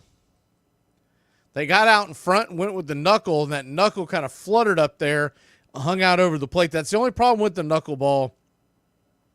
The main problem why a lot of guys don't want to throw it is that you don't 100% know where it's going. You just have the general direction. You hope that the seams will do their job. First pitch on the way to Eddie Rosario is a chop. He's going to drop a bunt. Good job, Eddie Rosario, and he'll move the runner up to third. I don't know if I've ever remember seeing Eddie doing that. Good job, Eddie. Sure, he'll get yelled at by Snicker. Snicker, what are you doing? Playing small ball? We stand back back and wait for the 3-run home run. What are you doing? Good small ball play there. Eddie dragged the bunt down the first base line and it got Duvall over to third. Now we'll bring Travis d'Arnaud up. They'll bring the infield in. You know, d'Arnaud pretty good at getting the ball in the air. First pitch on the way, swing and a miss at the sweeper on the outer cut. It's 0-1. The 0-1.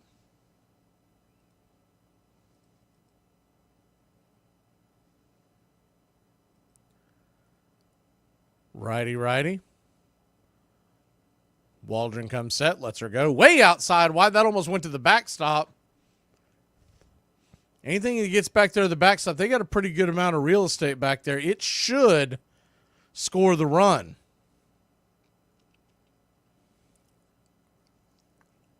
1-1 count.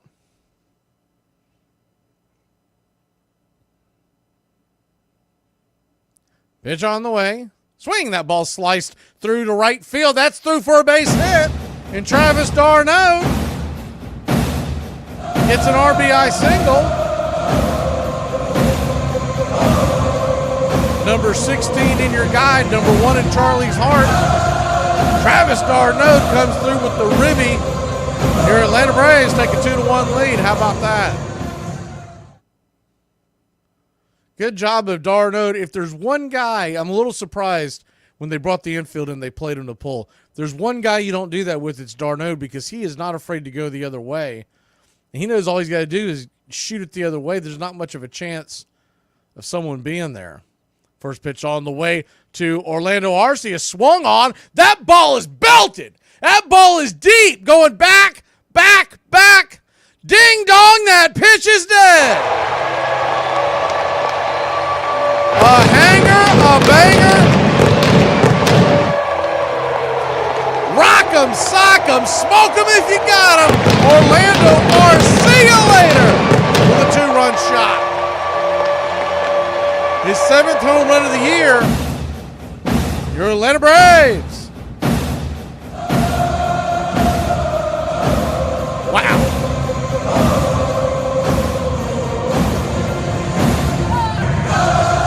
I'm through hoping that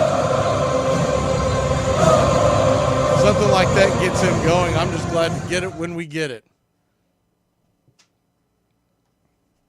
First pitch on the way to Kelnick. As the lineup flips over, it's right there for a ball. It's 1-0. The 1-0 swung on, pops it up. High in the sky. That'll be an easy out. 2 down.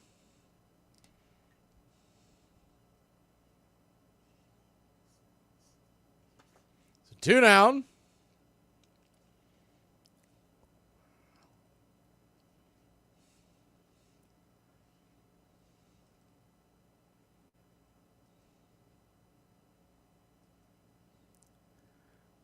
Ozzie Albies the batter.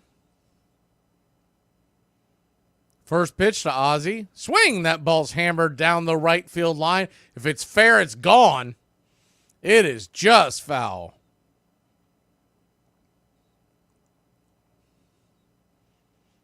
Just foul. Wow.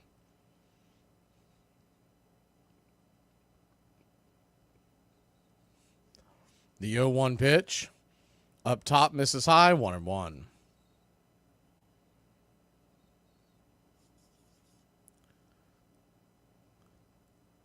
The 1-1. Outside wide, 2-1. So a 2-1 count. Braves lead it 4-1.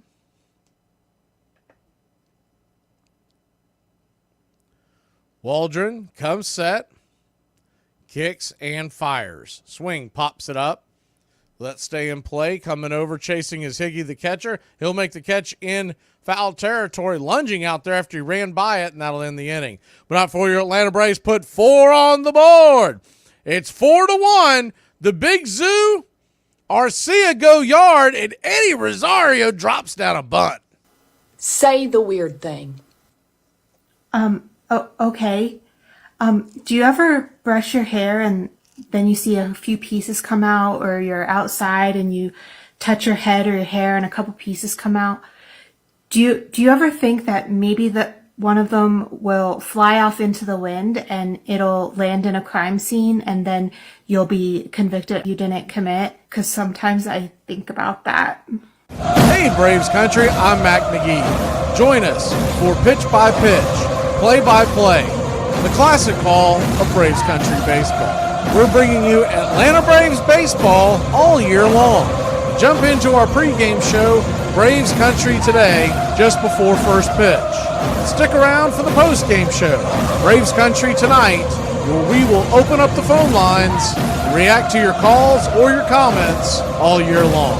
That's Braves Country Radio, pitch by pitch, play by play, your home for the classic call of Braves Country baseball.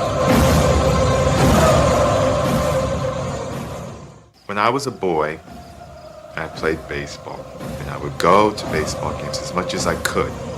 One of the most important moments of the game was when the national anthem was played. Everyone stood up. I would go with my friends, we'd have on our baseball games, and take them off. It was at this moment that there was a certain sense that we were all American. And when I would play the game with my friends, and we would be in the ballpark, we would follow the ritual that was at the stadium. And so we would have the national anthem, and we would sing the national anthem when we would play, playing in some playground somewhere, or some little grass field, and we would do the national anthem. And we put our hats over our hearts and everything. And I don't think there was anything in America that made me feel American except baseball. I felt connected with this country because of it. Welcome back to Braves Country Baseball. First pitch on the way from Schwellenbach to Kim. Ha-Sung Kim is outside for a strike. It's 0-1. Righty-righty matchup, the 0-1. Slider misses outside wide, 1-1.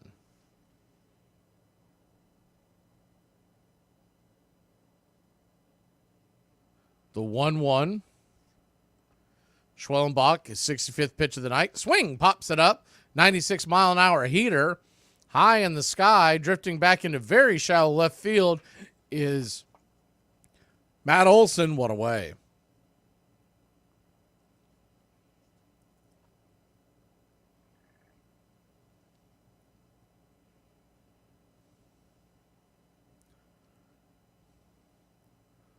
One down.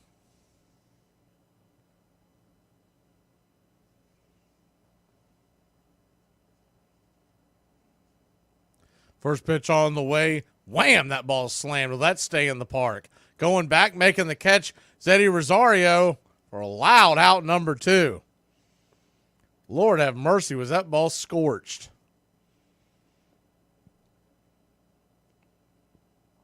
He must have just got underneath that. That looked like that was going shopping in the gap.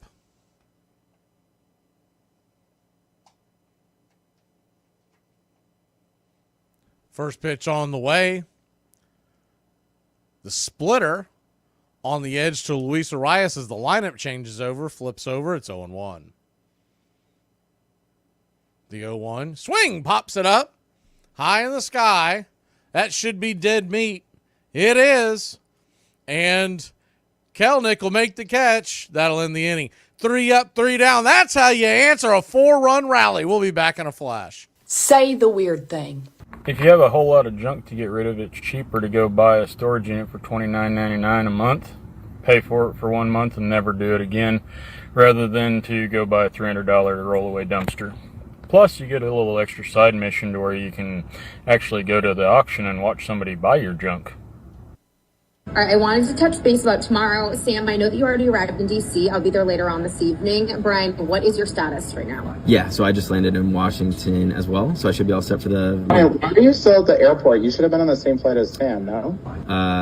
But yeah, I actually didn't see you, Sam. I mean, my flight was like 6 hours. My flight was 1 hour. Yeah, Brian, you're in Washington, D.C., not Washington State, correct? Wait, is there a difference? There's an enormous difference, Brian. They're on opposite sides of the United States, different coasts. Brian, did you read the travel folder handbook I gave you? Because it had your ticket and itinerary in there. You didn't have to buy your own flight. Okay, well, I don't have enough room in my luggage for like 20 handbooks. I don't get like... Wait, well, maybe a handbook would have been helpful because you ended up in the wrong damn city. Okay, well, I feel like sometimes I work in, like, the tortured HR department. This is, like... Is that a Taylor Swift reference, Brian? No. That'd be unprofessional. I don't think, like... There's nothing unprofessional about Taylor Swift. The same crew that demolished Ebbets Field now took down the Polo Grounds. Other old stadiums would fall fast, victims of decaying inner-city neighborhoods and urban renewal. Sportsman's Park in St. Louis, Forbes Field in Pittsburgh with its formal gardens, and Philadelphia's palatial Shibe Park, where Connie Mack had worked for 42 years. The era of John McGraw and Ty Cobb and Honus Wagner now seemed very far away.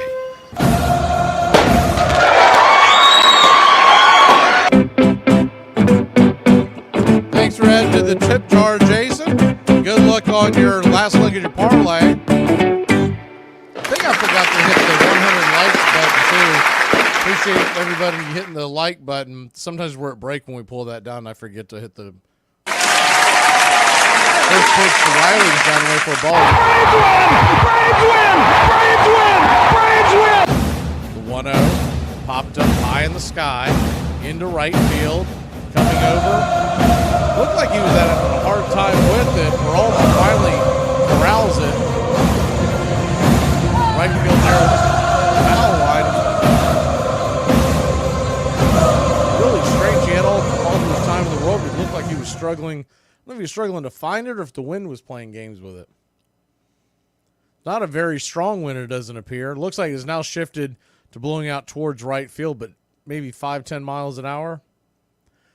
First pitch is a knuckleball, top of the zone to Matt Olson. It's 1-0. Matt Olson. Been a little quiet tonight. He's 0 for 2. He had a deep fly ball his first time up. The 1-0. Down below the knees, 2-0. Standing on deck is Marcell Ozuna. He hit a home run. If we can keep it going for the man of the hour, Orlando Arcia, if you're just joining us, hit a home run. The 2-0 popped it up.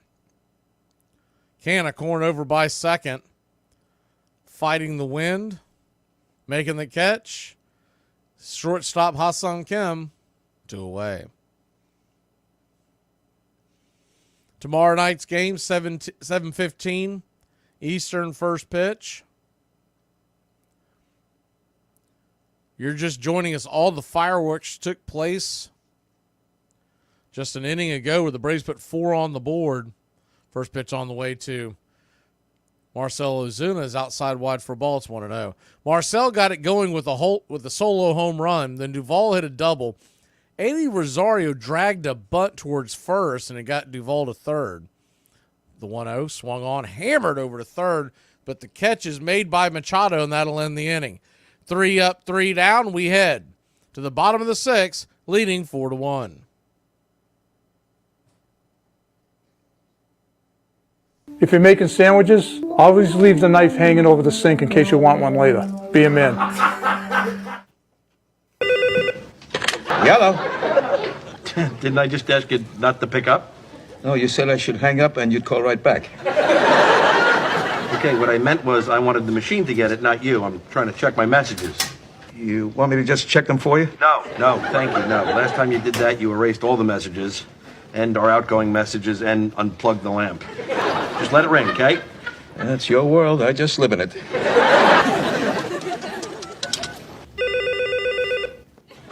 Yellow.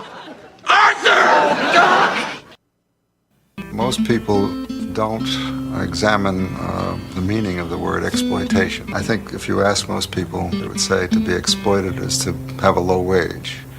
Whereas the real meaning of it is to have a tremendous discrepancy between what your services are worth and what you are paid. In 1946, the major league owners had established a minimum salary of $5,000 a year. In 1966, midst of a decade dedicated to change, it had risen only $2,000. 2 months before the 1966 season began, Sandy Koufax and Don Drysdale demanded a raise from their owner, Walter O'Malley, insisting that he negotiate with them as a pair. Without their combined talents, they felt, the Dodgers were sure to end up in the cellar. They also insisted that the Dodgers deal with their agent, something new in baseball, not with them. An infuriated O'Malley refused. Baseball is an old-fashioned game with old-fashioned traditions, he said, and since the reserve clause barred their trying to play for anyone else, he resolved to wait them out. Braves Country Radio, your home for the classic call of Braves Country Baseball. Welcome back to Braves Country Baseball. First pitch on the way from Schwellenbach to Profar is right there at the knees for a strike. It's 0-1. The 0-1 kicks and fires, splitter down and in, 1-1. The bad news about Schwellenbach is that he only has one strikeout. The good news is he's only at 69 pitches. So economical, even though he's given up a run and walked one, the 0-1, hard on the ground, but right at Olsen. He'll flip it over to Schwell, covering the bag, and that's a Schwell of a good play, one away. So maybe he gives us a couple of extra innings we're not expecting. Remember last time they cut him off at 6 innings no matter what, so that may be the case again tonight. We'll just have to see how it unfolds. Sometimes with these young pitchers, they don't care about the pitch count. They care about the up-downs, meaning how many innings you go. First pitch on the way, showing bunt, 94.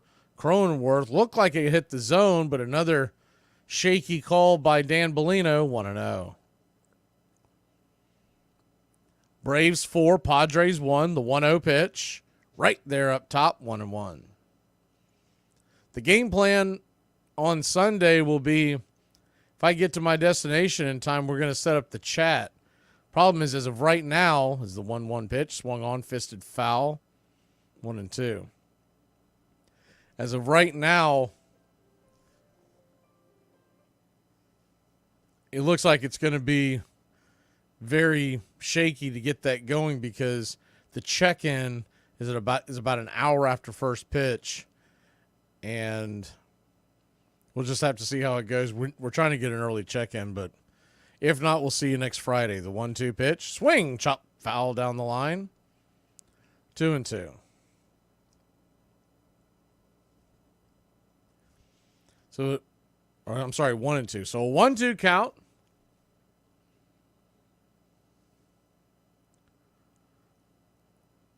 Braves 4, Padres 1. The pitch. Swing. That ball's laced down the right field line. It's foul. Bangs around like a pinball and shoots out the gate. Do it again, 1-2. I can't believe there are actually fans in the stands wearing these god-awful hats and some jerseys of these City Connects of San Diego. The 1-2. Up high and outside, 2-2. Well, you know what? I'll take that back. The Padres' regular jerseys are so bad, they're probably just happy not to wear that god-awful faded yellow and dookie brown. The 2-2. Swing and a miss, strike 3. Slider right down the pipe. It was a hanger. Schwellenbach got away with it, 2 away.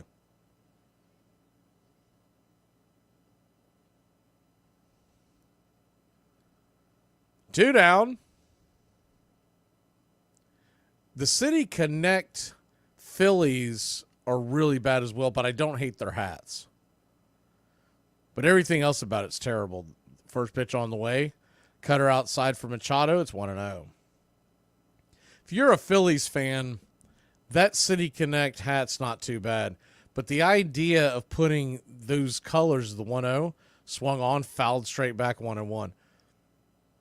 What just cracks me up about the whole thing, we talked about it before, but the black pants with the yellow stripe, that is literally Pittsburgh's colors. The 1-1. Righty, Schwell delivers. Slider down and away, 2-1. The other thing about it is if Schwellenbach doesn't get a high amount of strikeouts, what ends up happening is eventually that catches up with you, and major league hitters will put bat to ball as the 2-1 pitch is fouled back 2-2. That's why they want pitchers that get the swing and miss rate, the strikeouts, because they don't want as many balls in play. The more balls in play, obviously more chances the ball falls. The 2-2. Caught, looking strike 3. Slider at the knees, froze him. And that'll end the inning.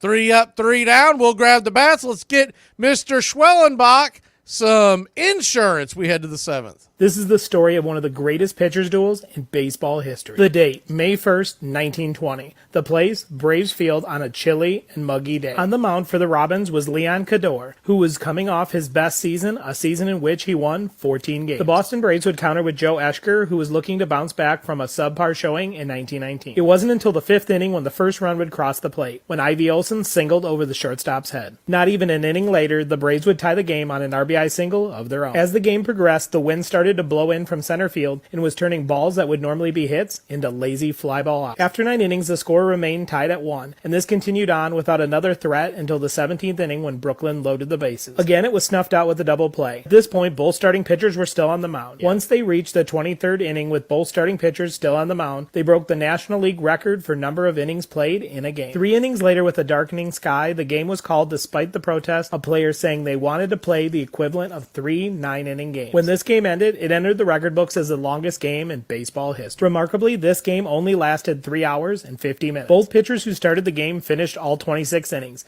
Finally, the pitchers were forced to negotiate for themselves, separately, and settled for considerably less than they had wanted. Without a union, even 2 of the game's greatest stars were forced to give in to management. You think of people who changed the game of baseball. Well, aside from Babe Ruth, of course, the Bambino and his home runs, and Jackie Robinson entering, the third name has to be Marvin Miller, who led in organizing the Baseball Players Union and thus changed the game. On March 5th, 1966, the largely ceremonial and ineffective Major League Baseball Players Association created the full-time post of executive director and appointed to it a veteran labor organizer, Marvin Miller.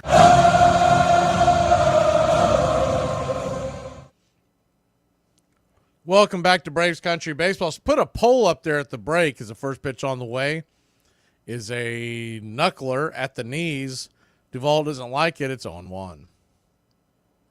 Adam Duvall, 2 for 2.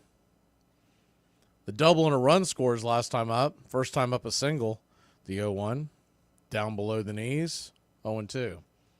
If you could bring back one player from the 2021, getting the band back together, you bring him back Jock Peterson or Jorge Soler. The 1-1. Swing and a miss over the top. Sweeper on the outer edge, 1-2. I'm only bringing that up because I had a split screen over there a second ago, and both of them were in the frame, one for the Giants and one for the Diamondbacks. The 1-2 count.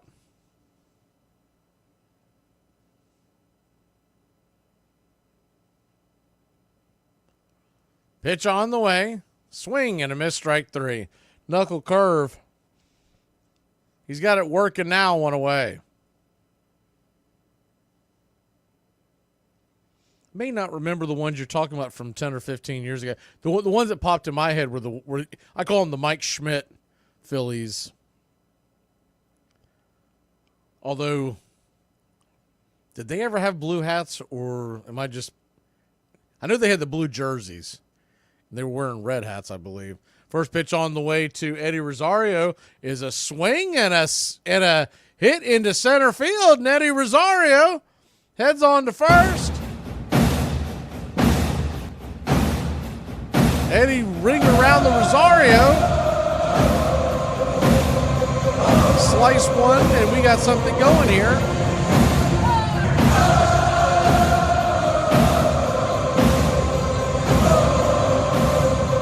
Kevin Seitzer has taken none of the blame, so you should get none of the credit for tonight, as they were showing him on our screen. First pitch on the way to Travis d'Arnaud is a 4-seam fastball off the plate. It's 1-0. Always cracks me up when I see Travis d'Arnaud at the plate. If you ever pay attention, he's got that alfalfa sprout that pops out of his helmet. The 1-0.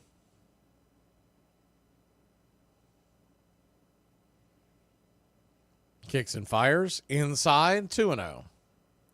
So a 2-0 count.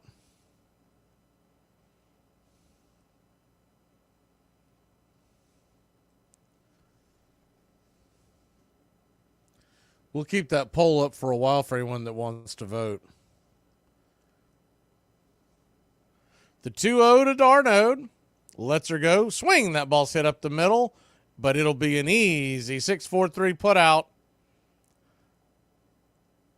That'll end the inning. Travis Darnode, rally killer, will be back in a flash here on Braves Country.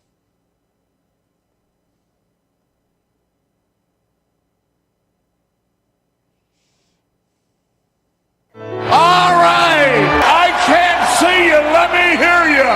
All one, a two, a three.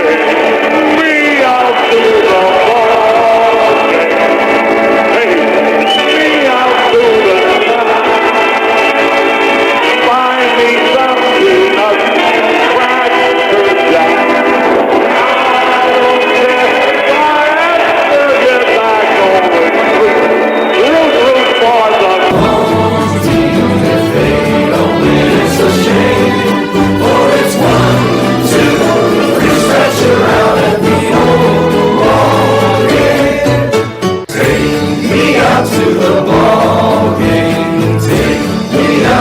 night.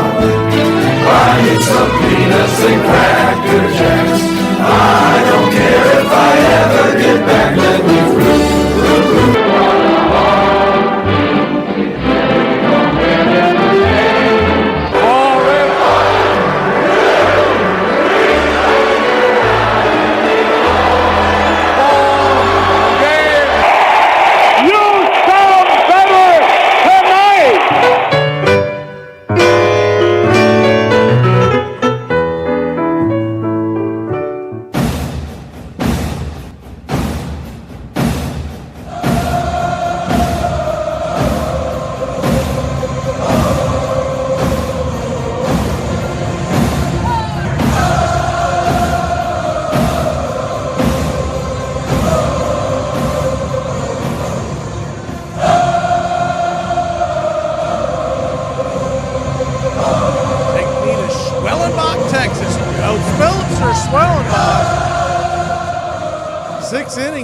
Go back out there for another go of it.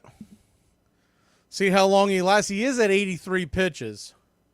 55 for strikes.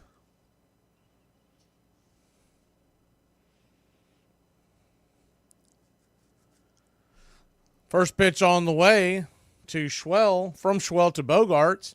It's outside wide for a ball. It's 1-0. Bogarts, Merrill, and Peralta do up. The 1-0 right there at the knees on the outer track, 1-1. 1-1 count. Pierce Johnson and A.J. Minter are warming up. 1-1 in the dirt, 2-1. Bullpen is pretty well rested all in all. We only have the 3 games left, and then we go to the All-Star break, so there's that advantage as well. The 2-1 pitch from Schwell. Swing. Fist foul back out of play, 2-2. His over-under tonight, I just looked it up. It was 4.5 strikeouts for Schwell. Be kind of cool to see him get it. I just don't know if he's going to do it. He's at 3. He would need 2 in this inning. The 2-2. Swing. Bangs it over to short. 6-3 put out. 1 away. 1 down.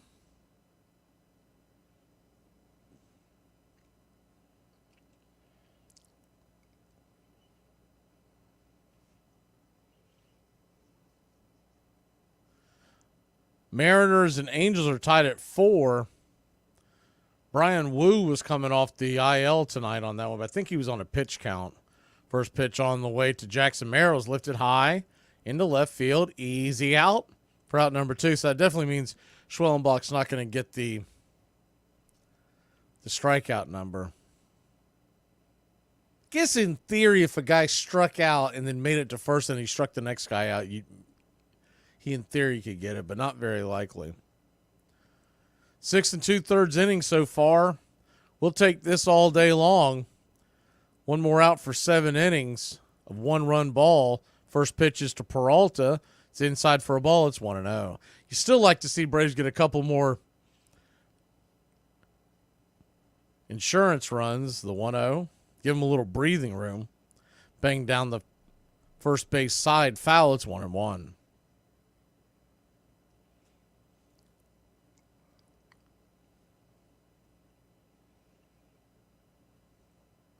The 1-1. Swing. Fouls it back. 1-2.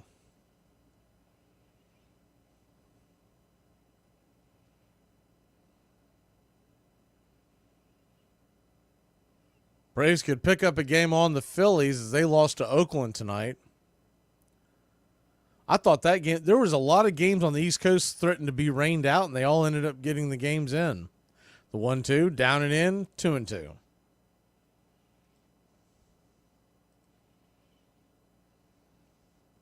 Two count. Pitch on the way. Swing. Sliced it over towards third. Actually short, but Riley was playing there. It's going to be a 5-3 put out from the shortstop area to end the inning. 3 up, 3 down. Swell of a good game, Mr. Spencer Schwellenbach. We'll be back in a flash here on Braves Country. Redneck word of the day, inhale. Why in hell these gas prices so high? Dad? Yep. I have a guy question. You know I've been dating my boyfriend for like 3 years, right? Yep. And I just feel like I can't get any further along with life with him. Yeah. We talk about marriage and he agrees. We talk about kids and he wants them too. We like the same things, but nothing ever happens. All the stuff we talk about in our future never gets past talking. It's been 3 years and I can't get him to take the next step in anything. Well, maybe he's not ready to get married. Or maybe it's me. Or maybe it's the two of you. Maybe he's just not the right guy. Dad, do you know how hard it is to go through this? Not feeling like everyone is ever going to love me for me? Yeah, it's probably about as hard as when a dad has to watch his little girl go through it. I know. Listen, there is a key for every lock. Now, are you telling me that he's got the key to the door to your future and he just won't open the door and go? Or maybe he's the wrong guy and doesn't even have the key. Did you ever consider that? I don't know, Dad. I'm not sure of anything. Be sure that I love you and carry on, okay? I grew up in Brooklyn, not very far from Ebbets Field, and I was a fan of the Brooklyn Dodgers from the earliest days I can remember. That ended first when I left Brooklyn, and second when shortly thereafter the Dodgers left Brooklyn. Marvin Miller had spent most of his life in the labor movement, the International Association of Machinists, the United Automobile Workers, and for 16 years, the United Steelworkers. Marvin Miller was probably the greatest thing that ever happened to baseball as far as the players are concerned. The moment that we found out that the owners didn't want Marvin Miller, he was our guy. Tough, seasoned, and relentless, Miller rallied the players to the organization, then demanded that the club owners bargain collectively, provide improved pensions, raise minimum salaries. When Marvin started, the owners obviously weren't prepared to fall in love with him, and as a matter of fact, the more they saw of Marvin, the less prepared to fall in love with him they were. He obviously did a great job for the players as far as getting them salaries. I'm not sure on balance that he was good for baseball. Welcome back to Braves Country Baseball. So it appears that the Padres is the first pitch on the way. It's right there on the edge for a strike. It's 0-1. The Padres shuffled their starting pitching. If you remember before, Waldrop was pitched tomorrow, Cease on Sunday, Vasquez tonight. But now, is he 0-1 pitch? Swung on, swatted back, foul. It's 0-2. Waldron pitched tonight, obviously. Cease has been bumped up to tomorrow night, and Vasquez will not pitch until Sunday. So it's Lopez versus Cease tomorrow, Sale versus Vasquez. The 0-2 pitch just got a piece of it foul. We'll do it again.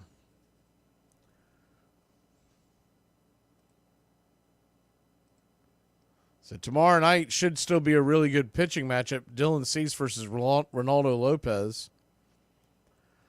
The 0-2 pitch, 95, just missed below the knees. I'm surprised he didn't get that call. 1-2.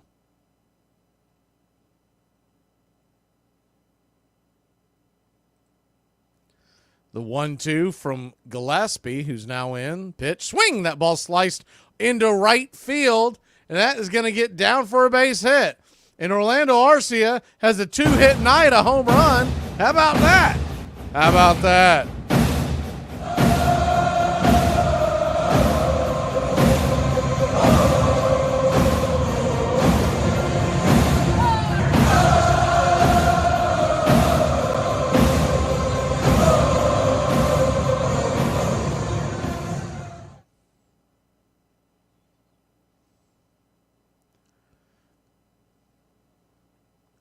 First pitch on the way to Jared Kelenic as the lineup flips over.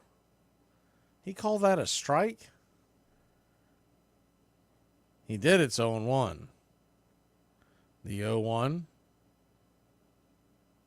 Man, was that inside. The 0-1 pitch, swing and a miss over the top, changeup, 0-2.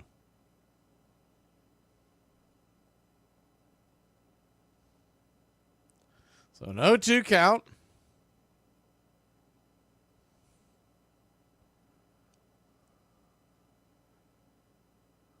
Pitch on the way, swing and a miss, strike 3. Changeup got him.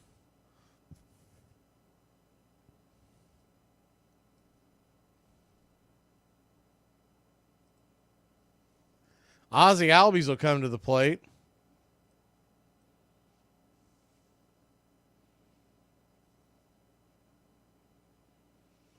There was no explanation, by the way, why Randy Vasquez was pushed back from tonight to Sunday.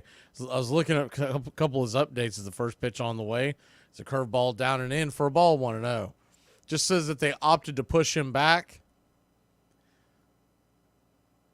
It was just the order of it, but it's usually very strange, and usually there's a reasoning behind it. The 1-0. Swung on, laced towards right field, going back on the track. Going off the wall. That is going to get down where the green grass grows. Ozzie Albies cruises around first, heading to second, and he's got a 1-out double. Orlando Arcia will stop at third. The heart of the order for your Atlanta Braves. Coming up now. Golf that one. That one got a little more ride than I expected it to. I think Peralta's having a heck of a time out there. That is the second time tonight we've seen him fighting with the lights, and I think he lost that ball because he just kind of threw his glove up like he was trying to deke a runner because he didn't know where it was. Austin Riley coming to the plate. They're going to have a quick powwow with Gillespie. While they do that, it's about that time to turn back time here on Braves Country Baseball. On this date in 1906 at Robinson Field, Sherry McGee establishes a franchise record swiping 4 bases against St. Louis. The outfielder's mark will be repeated next month and equaled by Gary Maddox. Will not be repeated until Gary Maddox does it 72 years later in 1978. And Jason Worth in 2009. Saw Jason Worth randomly on TikTok the other day.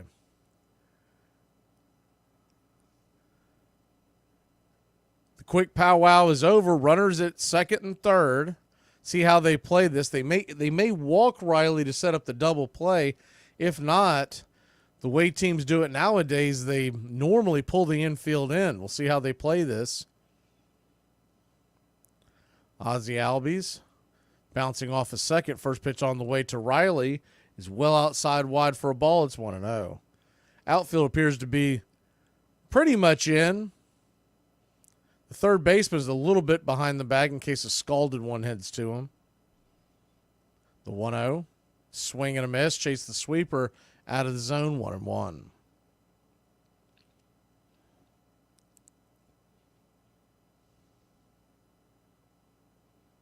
1-1 count. Righty. The pitch. Swing. That ball's lifted high and deep into right field, going back, making the catch at the warning track, and that will send Orlando Arcia home with an RBI sac fly, and your Atlanta Braves lead it 5-1. On the play Ozzie Albies scampers down to third. 90 feet away, tacking on another run. So a good at bat by Riley getting the run home. And that'll bring Matt Olson. Matt Olson over. First pitch on the way to Matt is swinging a miss strike, 95 miles an hour right down the pipe, blew it right by him. It's 0-1. The 0-1. Gillespie comes set. Kicks and fires. Swings. Slices it foul. Late on that pitch. 0-2. An 0-2 count. They do have a right-hander warming up in the pen. De Los Santos. We've seen him before. High ERA, but he can bring it.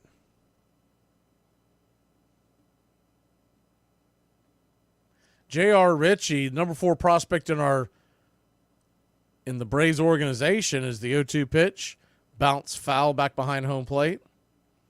He threw 5 scoreless tonight. They just flashed up there on the screen.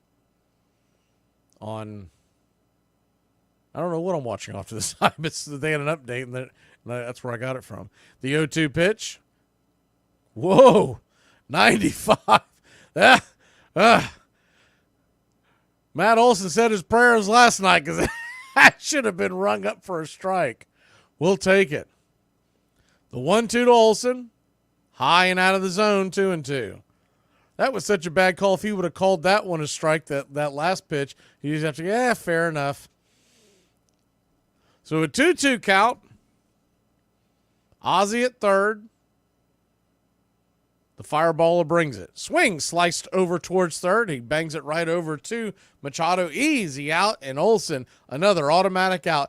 Drop him in the lineup for the last time. We'll be back in a flash. Say the weird thing. I don't understand what baking soda really is. Because in the context of making baked goods rise, that makes sense, baking soda. But you're telling me this magical dust is also mouthwash, deodorant, teeth whitener, fridge odor neutralizer, air freshener. Apparently it's a whitening agent for my laundry, kitchen cleaner, carpet stain remover, pesticide remover for fruits and veggies, silverware polisher, scorched pot cleaner, oil and grease fire extinguisher, homemade weed killer. It can help treat heartburn and may soothe canker sores. It may improve exercise performance, and it may relieve itchy skin and sunburns, and may slow the progression of chronic kidney disease. What is this stuff? If you had to make an educated guess, how much money do you think Generation X owes Columbia House? Is it more than like the national debt? 12 CDs for a penny. These little cards you could fill out, and they would send them to you in the mail, only on the good faith that you're gonna buy another CD from them the next month. When they really wanted to put the heat on us to pay for it, they'd send us these little collection card notices, fill out another card under a fake name, get 12 more CDs. Probably like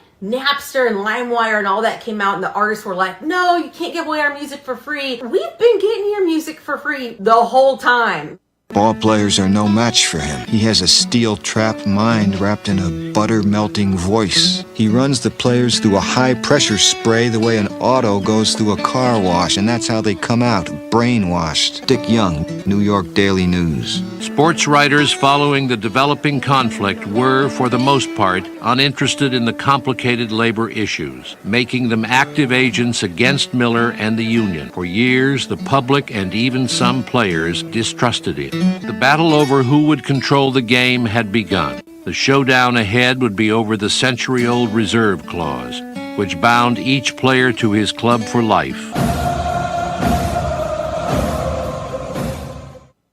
Welcome back to Braves Country Baseball. Joe Jimenez comes into the game.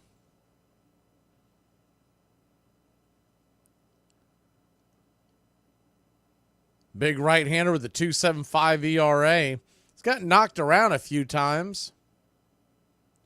See the question about the iPhone. The only thing I can think of is first pitch on the way. Right there at the knees for a strike. It's 0-1. You may have to go onto like a laptop because they have all kinds of goofy things going on with the phones because it's a Google Android / iPhone thing and other. Anyways, they're all trying to get their cut is the short of it. The 0-1 pitch right there at the knees. It's 0-2. So an 0-2 count. Righty. Braves lead at 5-1. Until then, we did see that Charlie gave...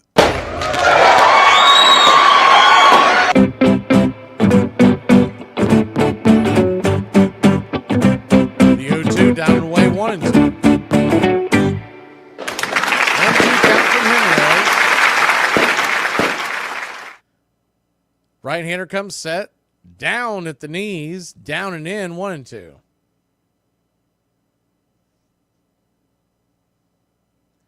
So 1-2 count.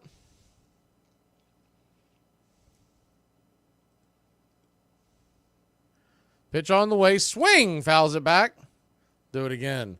Guess that was for Jason. Welcome to the country club.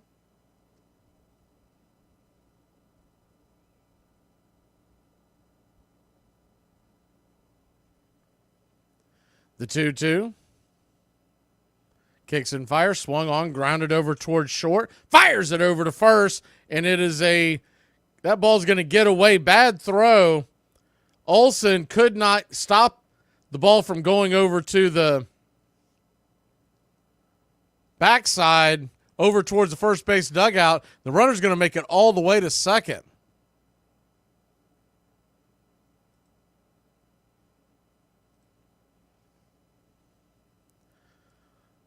Almost, you know what? I don't know if he even makes that catch. If he even gets him. Arcia had a long way to go. That ball bounced. Yeah, he wasn't even going to get there to him. So basically gave a base away. Would be an error.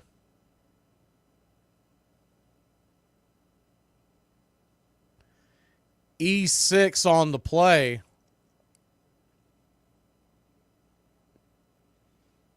Higashioka comes to the plate. Higgy takes the first pitch. Slider down and away. It's 1-0. Got to stop him here. This could unravel. Runner at second. No outs. Spencer Schwellenbach's day is done. 7 innings. Shot of 1-run ball. The 1-0. Swing and a miss over the top. 1-1. 7 innings. 1 run. 3 hits. 3 strikeouts. He dropped his ERA below 5 down to 4.43. The 1-1. Check swing. Did he go around? They're going to say he didn't. 2-1.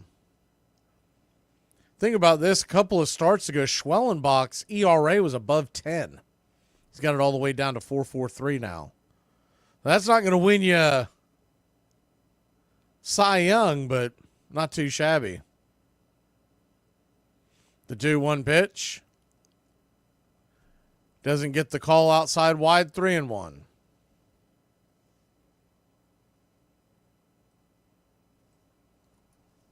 So 3-1 count. Righty.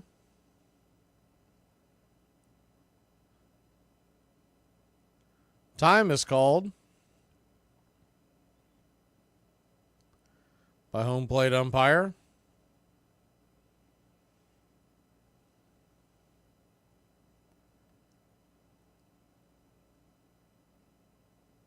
The 3-1 pitch. Jimenez comes set. They set up out wide. Fastball at the knees. 3-2. 95 miles an hour. Good pitch. The payoff from Jimenez to Higgy, the number 9 hitter. Right there at the knees. Caught looking, strike 3. He tried to walk down to first base. He knows that's a strike. He's going to try to play it off 1 away. That thing might as well have been sitting on a tee. That was definitely above the paint. Right over the plate. You couldn't set it up better. 1 down. First pitch on the way to Arias. Swing and a miss at the slider down and in. He about threw his back out. It's 0-1. The 0-1.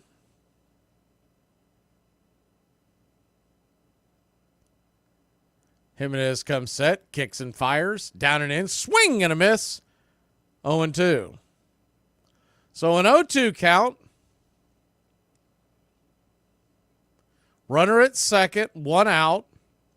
Man, when that slider bends like that, that's going to be damn near unhittable. Urias 0 for 3 with the line out, 2 flyouts. He's batting .306 on the year coming in. I believe he was .308 coming into tonight.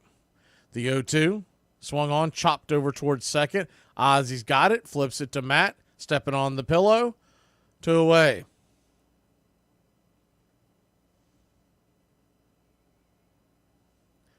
Two down.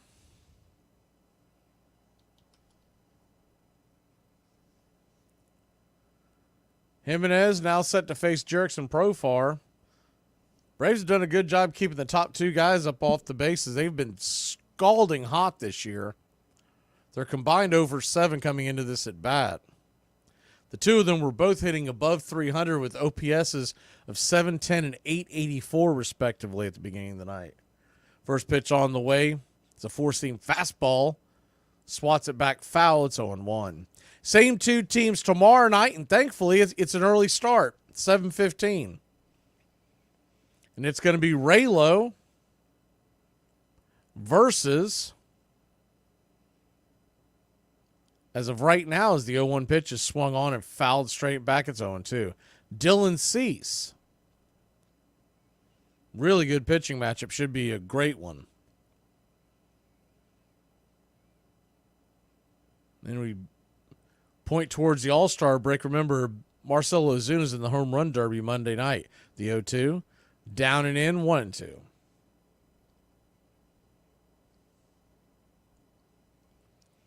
One-two count.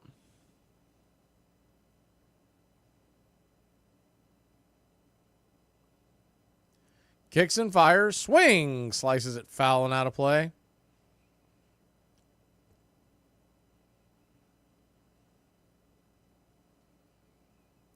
Braves 5, Padres 1, bottom of the 8th inning. Runner at third and 2 outs.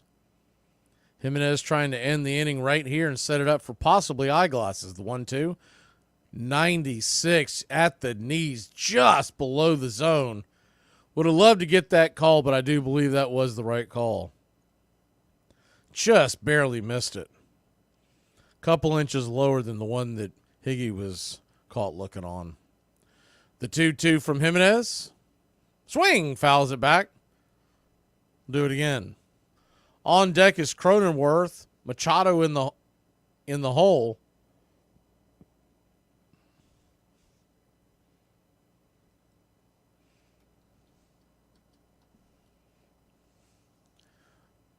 The 2-2. Outside wide, ball 3, 3-2.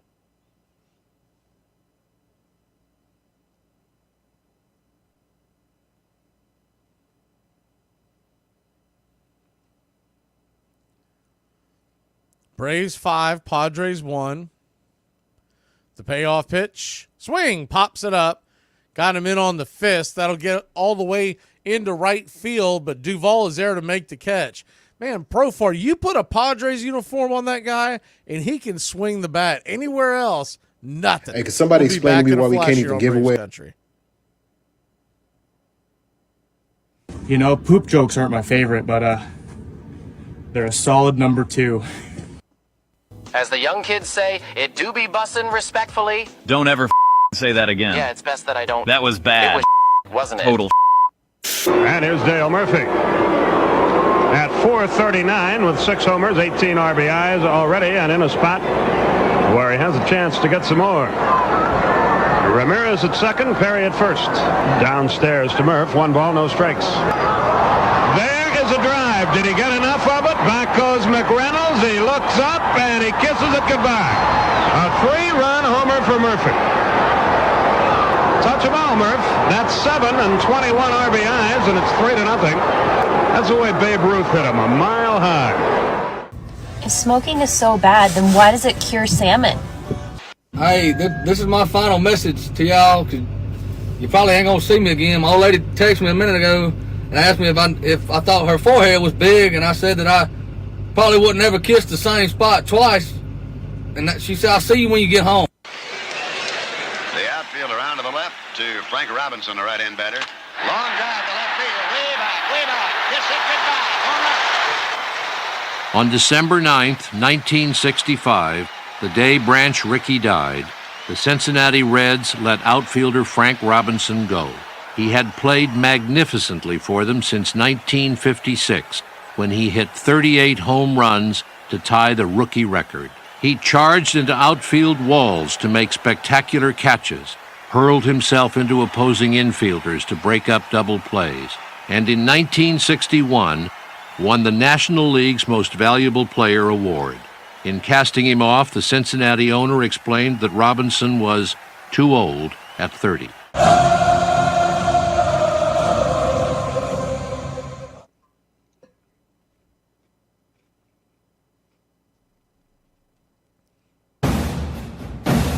Welcome back. De Los Santos, the right-hander, comes in to face Ozuna. First pitch is 96 miles an hour, high and out of the zone. Marcell Ozuna, his 25th home run tonight, if you're just joining us. Lando Arcia, his 7th, and the Braves lead at 5-1. The 1-0 swing, slices it foul and out of play. 1-1. Thinking about this earlier today, how damn spoiled we were the last couple of years with our offense. And these kinds of struggles that we're going through is the 1-1, swing and a miss over the top 1-2. They're pretty commonplace around Major League Baseball that your offense just isn't always clicking. It just always seemed like we had 2 or 3 guys that were hitting on all cylinders, and when they would cool off, 2 or 3 more would heat up. But this year, not the case. Iglesias is warming up in the bullpen, the 1-2. In the dirt, 2-2. They've got Dylan Lee as well, and what you can make of that is if it stays 5-1, Iglesias most likely comes in. But if the Braves put a couple more runs on the board, you'll probably see Dylan Lee. The 2-2, swing, slice it back foul. Good job to stay alive there on the slider, 2-2.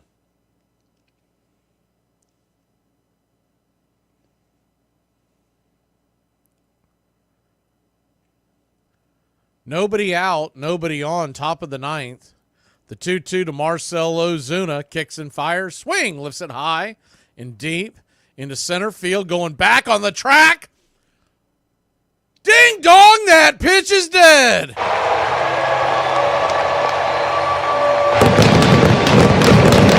Hold everything, that whopper makes it 6-1 your Atlanta Braves. His second home run of the night, 26th home run of the year, 77th RBI, 422 happy feet over the right center field wall, and Atlanta takes a 5-run lead. Man, that feels like a flashback. I was about to say when we were talking about how we got spoiled, because I was about to say it felt commonplace last year that someone almost 2 or 3 times a week would hit 2 home runs in a game. I didn't know Marcell was going to go yard again. That's what I was getting at, is the first pitch to Duvall is a swing and a miss strike. It's 0-1. Might have got a piece of that and foul tipped it. The 0-1. Righty. Kicks and fires. Right there at the knees. 1-1. 0-2. So an 0-2 count.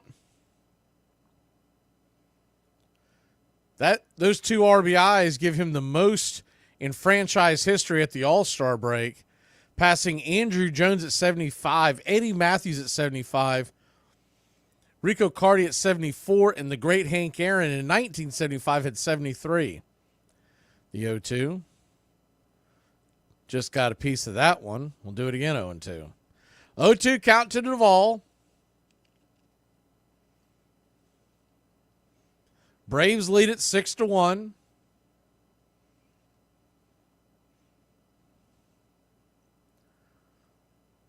The pitch to Duvall, inside, 1-2. You know, the biggest thing is when you get this grind every night, doing these games, watching these games with y'all, but also watching them, watching the Braves. It's good to see them smile in the dugout on a night like tonight. Because it's not like they're not putting the work in. The 1-2 swung on, pops it up, high in the sky, can of corn over on the infield grass. Making the catch is their first baseman, Jake Cronenworth. One away. But when I was filling out the scorecard tonight, and I looked at their 2, 3, and 4 hitters who had 14, 13, and 12 home runs, and our 3, 4, 5 hitters are sitting there with 12, 12, and 24 home runs. In theory, we're doing much better, but then there's a huge drop-off, and the biggest thing you see is the pitch to Eddie Rosario to start off the at-bat, swing and a miss, strike, it's on one, is the OPS, the RBI, the slug, all of that up and down the lineup were just very, very vacant at the bottom. The 0-1, swing and a miss, strike, it's 0-2. But tonight, Eddie Rosario getting that drag bunt, though he didn't get on base, he set up Duvall to go over to third, and then Travis knocked him in. And that led to that 4-run inning, the 0-2, down and away, 1-2. On top of that, so you have Arcia with 2 hits, Darnode with 1 hit, Rosario with 2 hits, and Duvall with 2 hits. The 1-2 pitch, outside wide, 2-2. Not counting this at bat, the bottom half of the lineup, the bottom 4 guys, have 6 hits, and they are 6 of 12 tonight at the plate. The 2-2, swing and a miss, strike 3, make it 6 of 13, but you get the idea.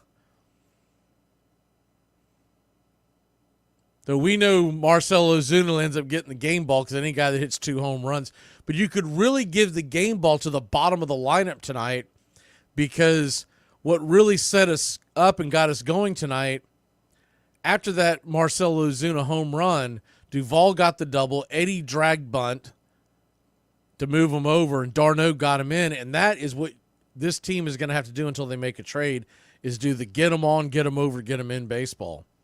First pitch to Darno is a swing and miss, strike, it's 0-1. And Arcia hitting out of his mind relatively. He's 2 for 3 with a home run. The 0-1 swung on, fouled back, 1-1.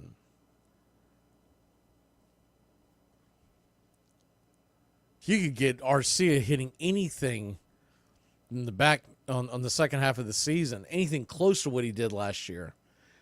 We knew that was a career year for him last year. The 0-2 swung on, chopped over towards short. Should be an easy 6-3 put out. It is to end the inning. But not for your Atlanta Braves, and Marcell Ozuna goes big fly. We'll be back in a flash. 6-1 your score, 3 outs for the win. My personality is like, I don't give a f***, but my anxiety be like, I do. I don't know which one of y'all need to hear this, but give me back the canned green beans. Because you know what?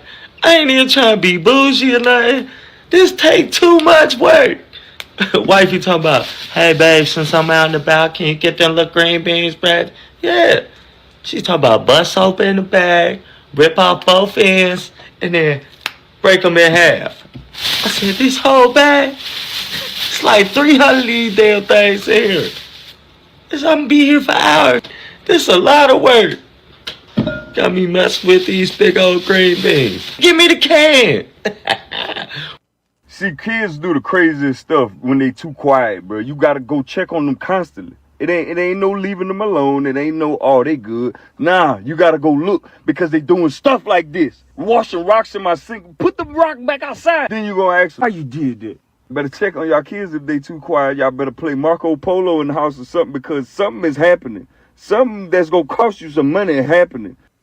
With the Koufax, I looked at him when I was a kid. I saw him as a kind of Picasso on the mound or something like that. It was this extraordinary artist.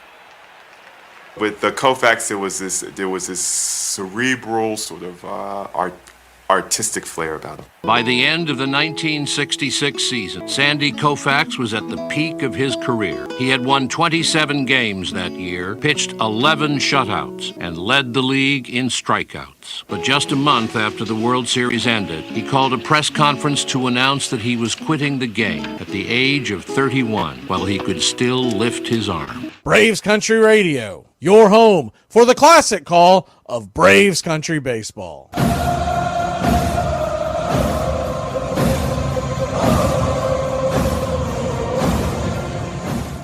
Welcome back to Braves Country Baseball. Atlanta leads us 6-1. We just need 3 outs. And it will be Dylan Lee coming on, saving eyeglasses for possibly the next 2 nights. We'll see how it plays out.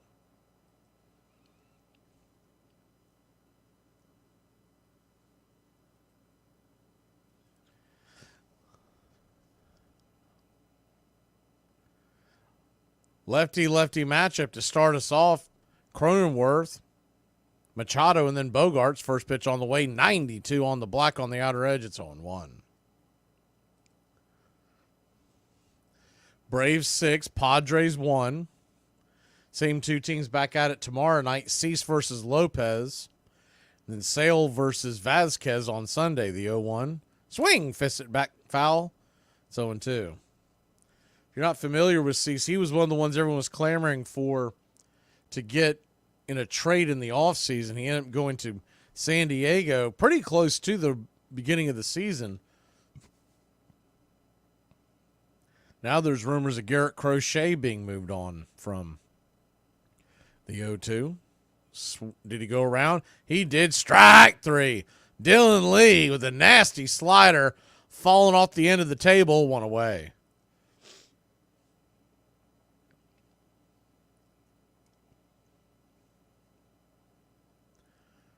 One down. Manny Machado coming to the plate.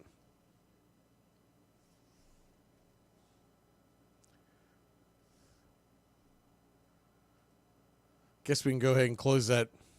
The first pitch on the way to Machado's popped up high into center field. Coming in, making the catch is Kid Kelnick. 2 down.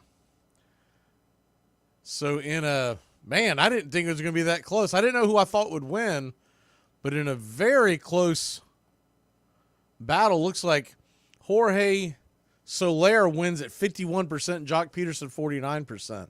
So it looks like Braves Country is going to be happy with either one. 51 to 48%, which makes no sense because what else could there have been? Someone else was voting for something. First pitch on the way is a swing and a miss strike on over the top. It's 0-1. But anyway, 37 votes tallied. Appreciate everybody that voted in our poll. The 0-1 pitch, swing and a miss off the edge. It's 0-2. So an 0-2 count. Big round of applause to everyone that voted. The 0-2 pitch from Lee, kicks and fires. Inside four-seam fastball, 1-2. 7:15 tomorrow night.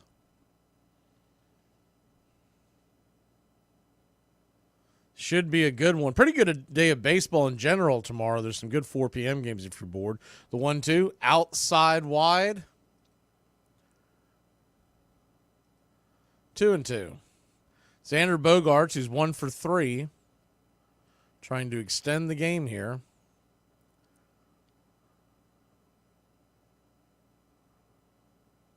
The 2-2 in the dirt, ball 3, 3-2. Guy to keep an eye on, Ryan Feltner is pitching for the Rockies against the Mets. He is being rumored to be traded for. If you look at his numbers, you're like 5.29 ERA, that's terrible. But he's much better away from Colorado, and that's the key. The payoff pitch, swing, hit hard on the ground through the hole, and that'll keep the game alive. A 2-out single by Bogaerts. That'll bring Jackson Merrill to the dish. He's going head-to-head with the New York Mets rookie Christian Scott, who has been off to a pretty good start. Another just good pitching matchup tomorrow if you're looking for a good 4 o'clock game. The Kansas City Royals and Seth Lugo against Cutter Crawford and the Boston Red Sox. It's a really good matchup.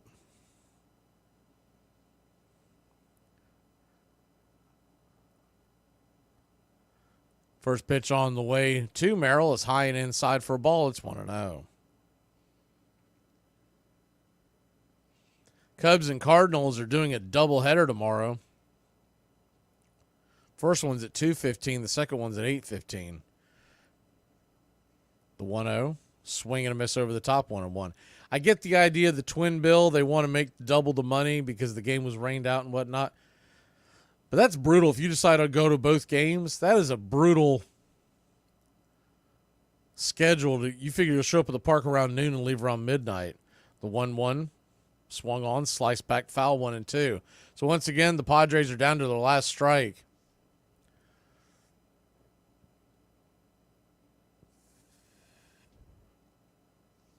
One-two pitch.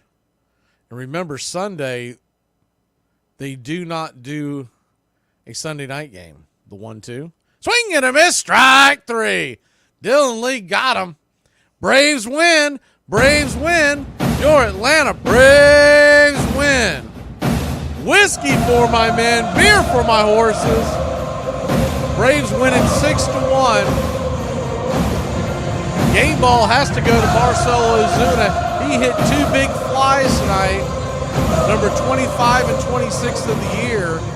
You do have to give honorable mentions, though, as how about Spencer Schwellenbach tonight? What an outstanding performance.